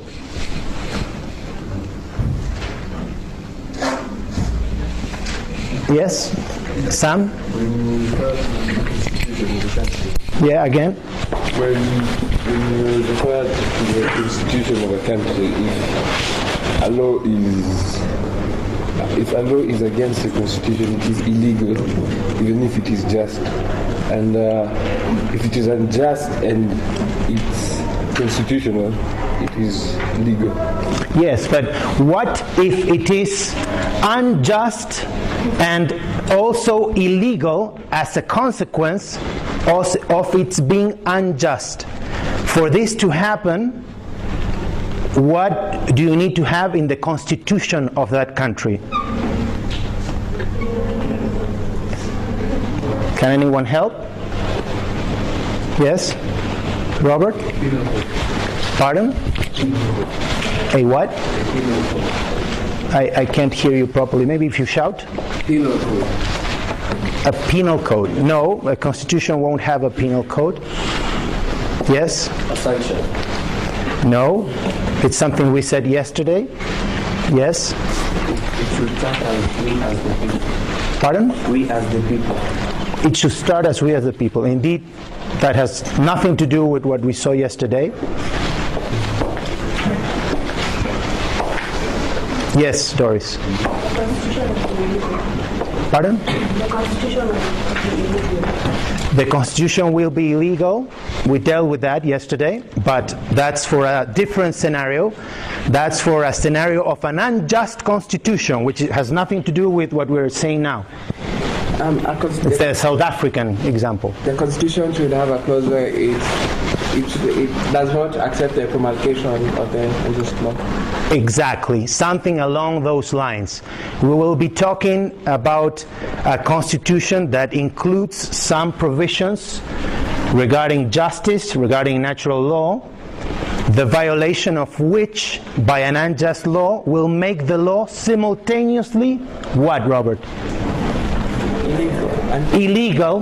No, unjust it already is. Illegal, or Edward,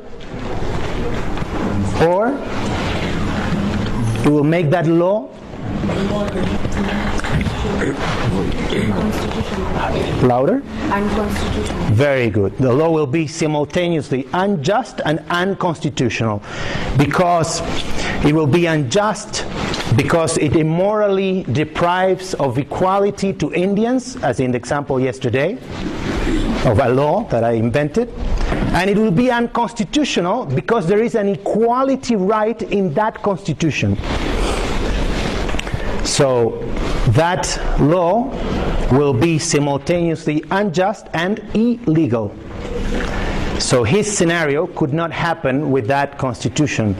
The scenario of something that is unjust but still legal. No, this will be also illegal and will be struck down by a judge in the relevant circumstances as unconstitutional, like Doris put it. Thank you. You are dismissed. Now we will contrast, Joy, if you would join us for the first time in your life. We will contrast Jean's approach to Joyce. She also refers to taxation, I believe. Yes, she does. But I think in a different way. So John, pay close attention, because maybe I'm wrong and I misunderstood both of you. So just start and I will be interrupting you, okay? Oh, by the way, very nice picture. Very nice picture, the one that was taken with your... Was it you who took it? Yeah. It already went to Argentina and I received many compliments. Someone said that I should put it on one of the walls of my office. In which case I should have to credit you and put Joy there, but people who read it will think, oh, what a joyful person. Our names are less original. They are Peter, James, Margaret, not Joy. Okay. The proposition that unjust laws are not laws, in my opinion, is partly true and partly false. This is because this statement is more figurative and does not really literally mean what is stated. That's awesome, actually. That really means grasping the depth of the proposition. So she won't read it literally. That's the only way you can say that an unjust law is a law. There are laws, for example, that still need to be followed despite the fact that they may be unfair. A good example is those countries that practice progressive form of taxation, whereby a larger percentage of tax is taken from the higher income earners, whereas the vice versa for low income earners. Does this therefore mean that all those who... You didn't like yourself, right? Yeah. Does this mean, therefore, that all those who do not think this system is fair should stop paying taxes, or that everyone should pay the amount that he or she thinks is appropriate? That he or she. Now we're getting the inclusive language into the essays. So much chaos would result from all this. Laws, on the other hand, reflect... Now we'll stop there. That's very interesting. John, do you see any contradiction between the two positions, yours and Joyce? You do? Okay, how so? But you need to shout. The fact that it was it's only the high-income earners that are heavily taxed. Yes. But what I talked about is the high-income earners are able to avert the payment of taxes, while the low-income earners are left with the burden of paying the taxes. But is that contradictory, or simply sheds light on different aspects of income taxes? It's not contradictory, but it's looking at it differently. Okay, I thought so too. Now, Joy, I will take advantage of what you say about chaos. You know, she says, well, if I don't like my tax law, I say it's unjust, I don't pay it, this would be chaotic. So, Joy, do I understand correctly that you're saying that, well, some tax laws, yes, they might be unfair, but we still need to go by them? You're saying that, right? Okay, so let's take advantage of Joyce's input to briefly sketch for you a set of propositions that are like a summary of what you've come up with in your essays yesterday and in the ones that will come today. So they are like it happens with derivation, where we have a general theory and two sub-theorems. What were those, Sam, the two sub-theorems? Some positive laws are derived from natural law by way of conclusion. Conclusion would be the first. And some positive laws are derived by way of determination. Right. Well, here it is the same. First we have this is a different topic, but we have a general theory and then sub-theorems. So the general theory is that human laws or positive laws are obligatory. We're bound by them. Not in the sense that we will be sanctioned, that's a legal matter, but in the moral sense, we are bound in conscience to follow what has been determined or concluded to solve a given problem of coordination, because otherwise there would be chaos. But then there is the exception to the general theory, and the exception is that unjust laws, even if we call them laws, and we know they are laws for some purposes, they do not bind in conscience, because if they are unjust, they can't claim from us that we will abide by them, because they aren't offering a fair solution to the given problem of coordination: abortion, tax, bankruptcy. So, general principle, the exception. But then the exception has as well an exception. And I already said yesterday that most unjust laws fall within this exception. Now, if this is the very general, and this is the less general, and this is an exception to the less general, it means that the exception to the less general tells us the opposite of the less general. In other words, it tells us that unjust laws do oblige in most cases. Why? Why, Raphael, as you explained in your essay? To avoid what? Scandal, violence. Scandal, violence. What else? What do we mean? What do you mean by scandal? What does Thomas Aquinas mean by scandal? When he says, "Okay, we will obey this tax law to avoid scandal." I think there will be harm, more harm. More harm. What kind of harm? She mentioned. For example, if people say they cannot pay tax, they all strike, then governments would not run, there are going to be problems in the country. What word did you use to describe that? Chaos. Chaos. Or one could say too, and Thomas does, that if everyone starts to disobey any unjust law, that undermines the authority of just laws. So that is a reason to obey unjust laws.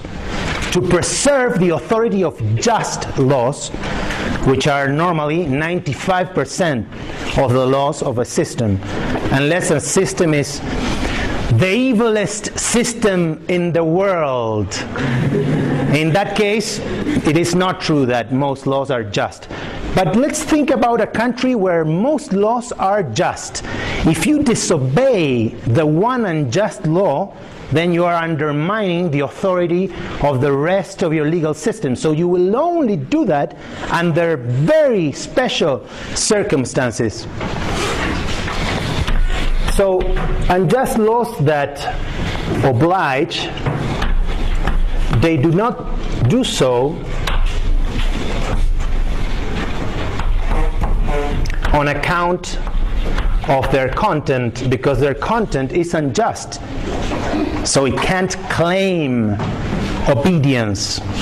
The reason why we are bound to follow these unjust laws does not spring from the content of these laws. It springs from the need to preserve the authority of the rest of a just legal system. So if you want to make it simpler, and we will bracket this, we will say that the general principle is that an unjust law does not bind. The exception is that most unjust laws, as a matter of fact, do bind, but then the exception has an exception as well. It is called the exception of the exception.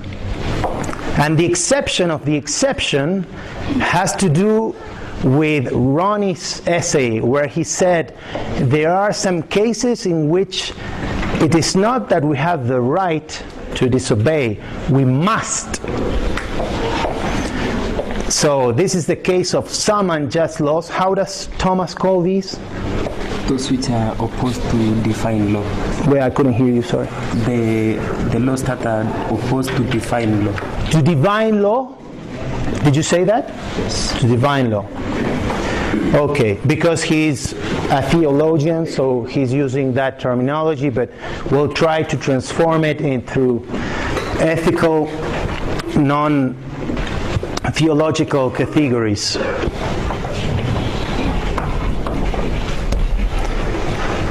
Some unjust laws call for disobedience. In other words, they never oblige. So you must actually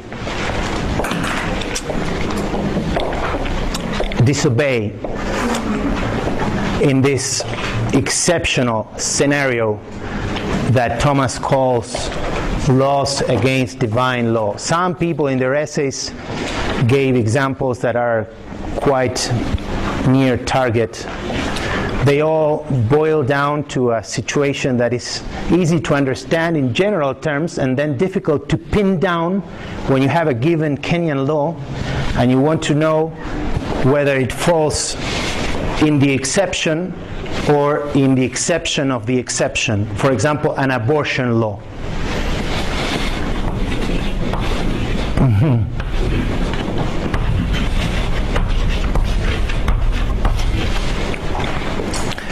I said that the general proposition is more or less easy to understand. You must disobey an unjust law when the law requires from you the performance of an immoral action. So the law is not imposing on you immorally a burden, but is requiring from you the realization of a gravely immoral conduct. Surgery, an act of discrimination, a lie, you name it. So most tax laws precisely, most unjust tax laws precisely do not fall in the exception of the exception because they impose on you, those unjust tax laws, a burden, an unjust burden. So according to Thomas's theory, you will have to pay that tax, even though it is unjust. There might be some marginal situations, sometimes in real life, where an unjust tax law will actually be requiring from you the performance of an immoral act. If you know that with your tax you will be funding, for example, a segregationist policy or a detention camp where experiments in human beings are being performed by a given government, So in that case, you are in scenario number 4, and you will not pay that tax, whatever the consequences. Of course, the question that we all have in our minds now, and tomorrow we will talk about it together with the book, is where does Antigone's situation fall? In 3 or in 4? Mary, you wanted to ask something? Yeah. In a very loud voice? For example, the policy in China for not having more than one child, does that fall under exception or exceptional exception? Right, that's a good question. I don't know the details of the current policy in China. I take the opportunity of Mary's insight to bring to your attention that when you are in scenario number 3 and you need to decide whether you're going to abide by an unjust law, depending on the amount of chaos that your conduct will generate, then you will balance the consequences of the possible consequences of your disobedience with the possible consequences of your obedience. But when you are required to perform an unjust act, an immoral act to be more precise, poor Ivy has been left behind, but I can see you now, then you must disobey whatever the consequences. Even if in your hypothetical scenario of balancing, some bad material consequences will obtain. For example, someone will die, someone will starve. You will still need to disobey. For example, they will put me in jail if I have a second child. Let's assume that the policy falls within the 4th category. Maybe it doesn't. Maybe the policy in China is in the 3rd one, and then you need to make the balance. I have one child. If I have another one, I'll go into jail. Who will educate my one child then? So no, maybe I will not have another one. Although this is an unjust law. They don't have a right to require this from me. But I will nevertheless respect it, not on account of the law, but on account of the very bad consequences that this would have for me. Now let's move to a different situation. The second baby is born, and the Chinese hypothetical policy requests that the mother should kill the second baby as a sanction to preserve the authority of the policy, and brings to her house lethal medicine that she has to administer to kill the 1-month-old. So then we are in the 4th scenario, where she will say, if she's a good person, I will not do this, whatever the consequences. Even for the first baby, I will not kill my baby. Joy, thank you very much. Well, and I wrote down here, you know, well reasoned. I don't know if you got to see that. Good job. So, what else? We have now from Topaz.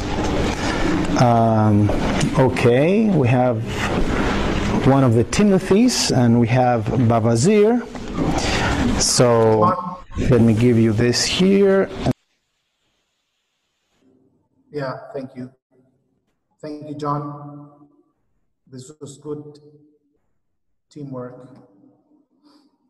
Can you hear me, Timothy? I'll take that as a yes. Yes, I can. Great. I was telling you that I was at the Java yesterday. I had four meetings yesterday with former students, and as I was waiting, no, I actually was with one of the students. Someone next to me saw my badge and said, "Do you teach at Strathmore?" "Yes." So we started talking. He's the father of a girl who is in second year of law school called Sylvia. She went to Precious Blood Reruta. And after some chit chat, he says, "So when are you opening? When are classes starting again?" And I said, "Well, in January." "Now ask me again." I was like in a class, you know. So he asks me again, when are classes starting in person? And I said, to the same question, now I said, "I don't know." Then he said, "But I read in the newspaper that they are starting now in October." This was the big thing in the newspaper this weekend. I said, "I think that's for primary and high school, but you know, no one is sure." So, you know, right now I'm receiving people in Java, sitting at the benches, but the situation could evolve any day, any time, to a system whereby, although there aren't classes in person, students could come and talk to a lecturer. So you need to keep an eye open and be smart, ask the right questions, apply for permissions if the time comes. With one exception though, if it happens that some of you are granted permission to drop their poster at a place like Java, for example,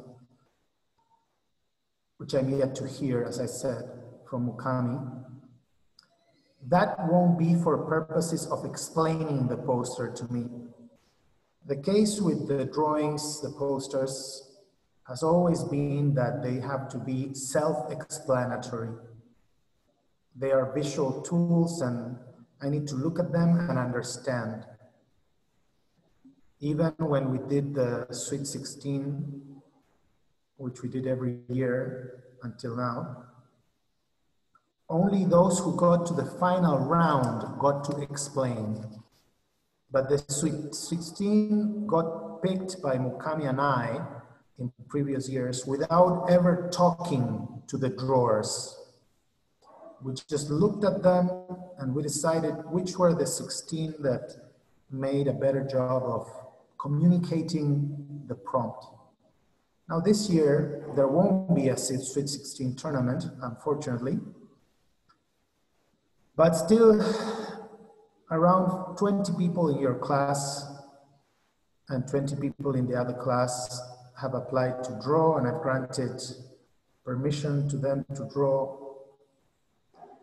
And Venus applied for permission to withdraw her application, which I now grant. I didn't understand the reason, but it doesn't matter. The rest are not stuck. I hope that you will all be voluntarily stuck only because I don't like people changing their minds and not keeping their words. But if there's anyone who, for whatever reason, did change their mind, which would be really bad, I won't hold a grudge against them. You just ask to be released and passed to the Rights Head team. Again, I hope you won't, but you're free to do it. I only hope you won't, because if you had no reason to apply for that 2 weeks ago, I can't see why you would now. And I don't like unstable people. I like steady people.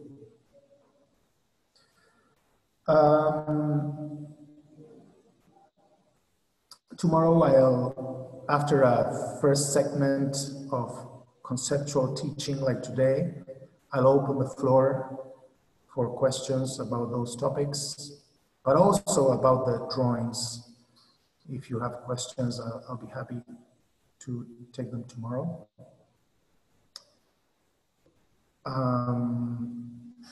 Let's see. You'll have to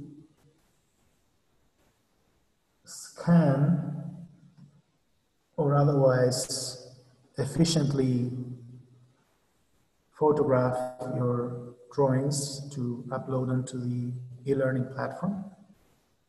And later on, if permission is granted to you, and if you are willing to do so, you'll be able to drop the poster itself at a convenient off-campus location.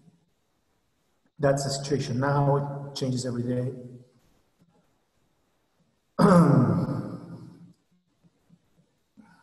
You know the deadline, Winnie, right? People know the deadline. You want to repeat it, Winnie? Friday, 2nd of October. Yeah. Then there is a team in the attorneys preparing a presentation for the basics of Islam.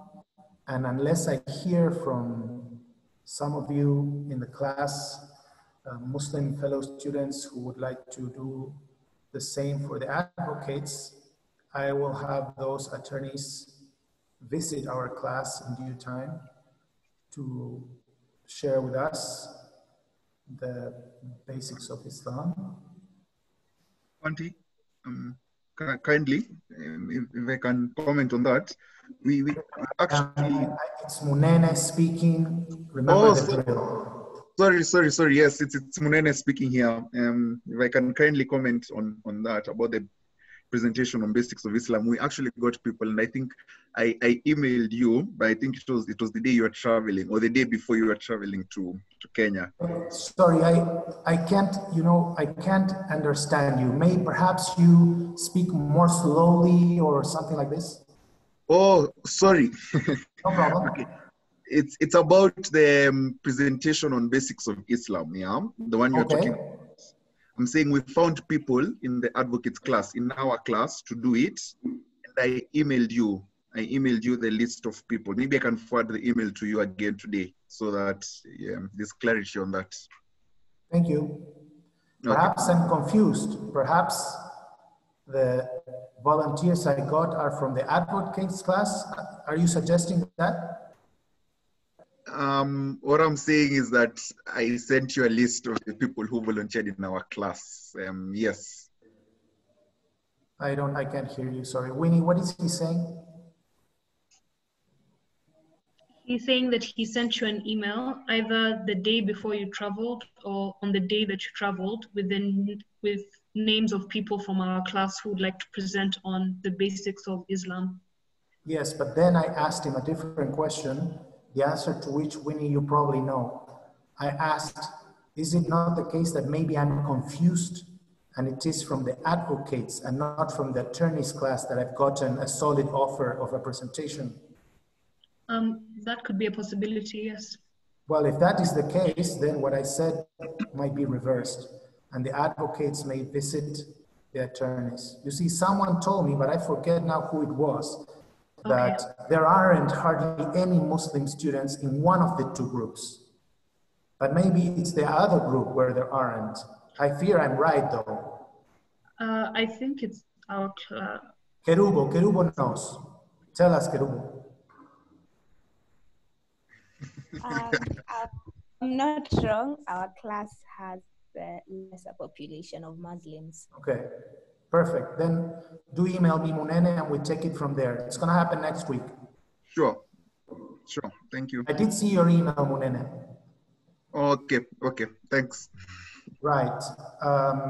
Before we adjourn, which we will do a few minutes before the time, is there any practical question you would like to ask me that is not related to the drawings, the posters, and it's also not related to the concepts of today, but maybe some other practicality you would like to ask me other than my phone number?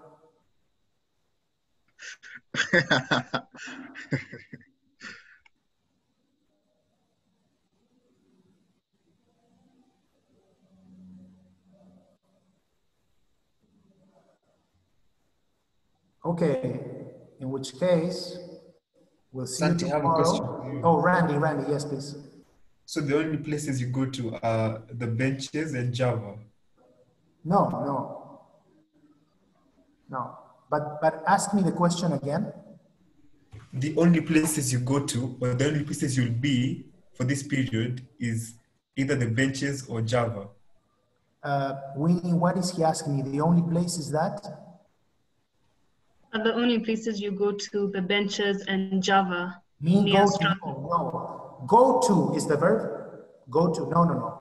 For example, yesterday I was in Langata visiting Vision Sifuma, not to be confused with Sifuna Nabuile, a member of the pioneer class who got married and is expecting a baby. She was the first person to get married from Strathmore Law School 3 years ago. And it was the first wedding I attended in Kenya. And yesterday they invited me over and I spent time there. So by no means, Randy, I move a lot. I only mention those places with cunning in the same way that a ridiculous impala would tell Chewie and Simba where they can stalk them. But you won't find me in Langata for sure. You may find me in Galeria though. You won't find me in Langata, but not because I'm not there. It's just that you won't find me. I'm a good impala. Swara can hide.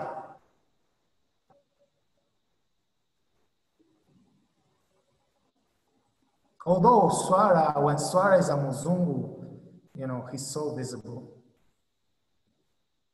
The most embarrassing thing was when this father who works in the government and was talking to me in Java realized that I knew the names of all the girls in his daughter's class who went to Precious Blood Riruta with her, but not hers. I didn't know his daughter. So he was like, why do you know Lorraine and so on, and you know Renee, and you don't know my daughter? And you know, I was cornered and I had to tell him the truth.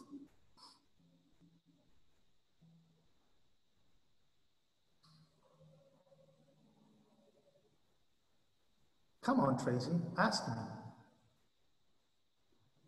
What did you say? The truth. The truth. I showed him this one, where I had the name of 20 people in the jurists class of second year who academically caught my eye when I had them in Intro to Law. I have a list of 17 of you as well, by the way. And all the other PB girls, they were there. This one wasn't. Now, it's not that this is bad. Maybe it is bad. But what is the fact is that I don't know her. It's like the Gallery 3 people. In Gallery 3 people, Esther, there will be guys who will get a first. It's just that I won't know them.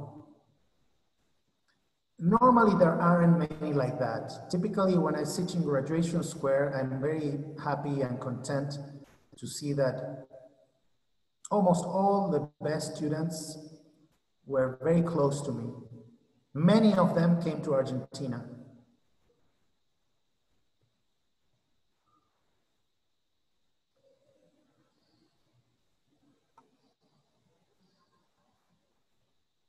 So now, Michelle, did you want to ask something? Yes, I did. My question, okay, it's a personal question now to you. Aren't you scared of meeting us with the current pandemic or meeting all these people? Aren't you scared? Me? Am I scared? Yes. Yeah. Yes, I am scared. but I overcome fear. How? With courage. Okay. Now, this is not something that you need to do. You're asking me what I do, and I answer you. Yeah. But you know, I would walk in all Pejeta down a road knowing there were lions out there. So it's all a matter of estimation of the risks. And each person does different estimates of the risks. So I keep social distancing, I wear a mask, and I go out. Okay. Each person, when it comes to this, ought to do what they want to. Yeah. Or if they have parents who control that aspect of their lives and they want to abide, they ought to do what their parents tell them. I am 52. How old are you? 21. You see? By the way, I missed you today. I've been here throughout the class. I know. Yeah, with my video on. I know. Yeah. Perhaps you were late.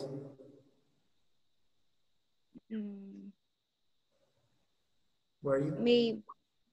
No. Maybe. Okay. By like 3-4 minutes, maybe. Yeah.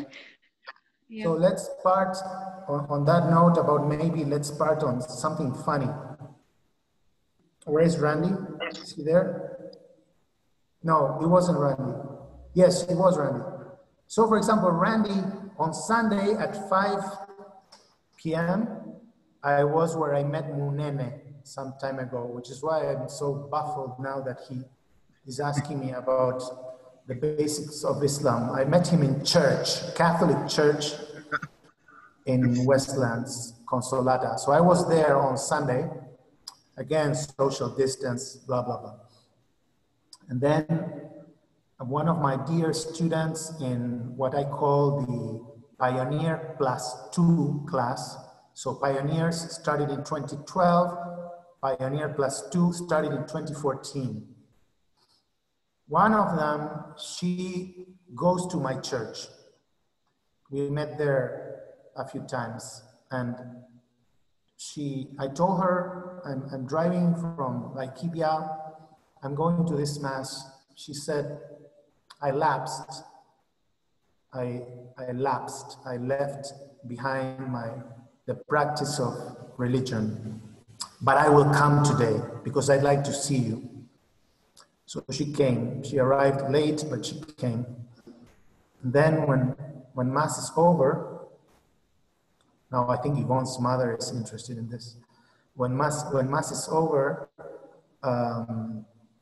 she says, do you need a ride to your place by campus? I'm here with my boyfriend and we're happy to offer you a ride. And I said, of course, that's wonderful. So we're now driving. This is a musician she has as a boyfriend. She's now a lawyer working at a company, kind of NGO, more than company. And as now Michelle was saying, maybe, she invited me to go this Sunday to their house. I've met her parents, sister, brother, a few times. And she was asking me if I would go this Sunday. And I said, is your boyfriend coming? Because I wanted to get to know this guy more. I'm very much into music. And she said, maybe, but I misunderstood, baby. I thought she said to him, baby. So she said, maybe, are you coming? But I heard, baby, are you coming? And I went, wow, I love this. I really love that you would call this guy a serious relationship, baby. And she said, gross. I would never call him baby. And I say, but it is so nice. No, it's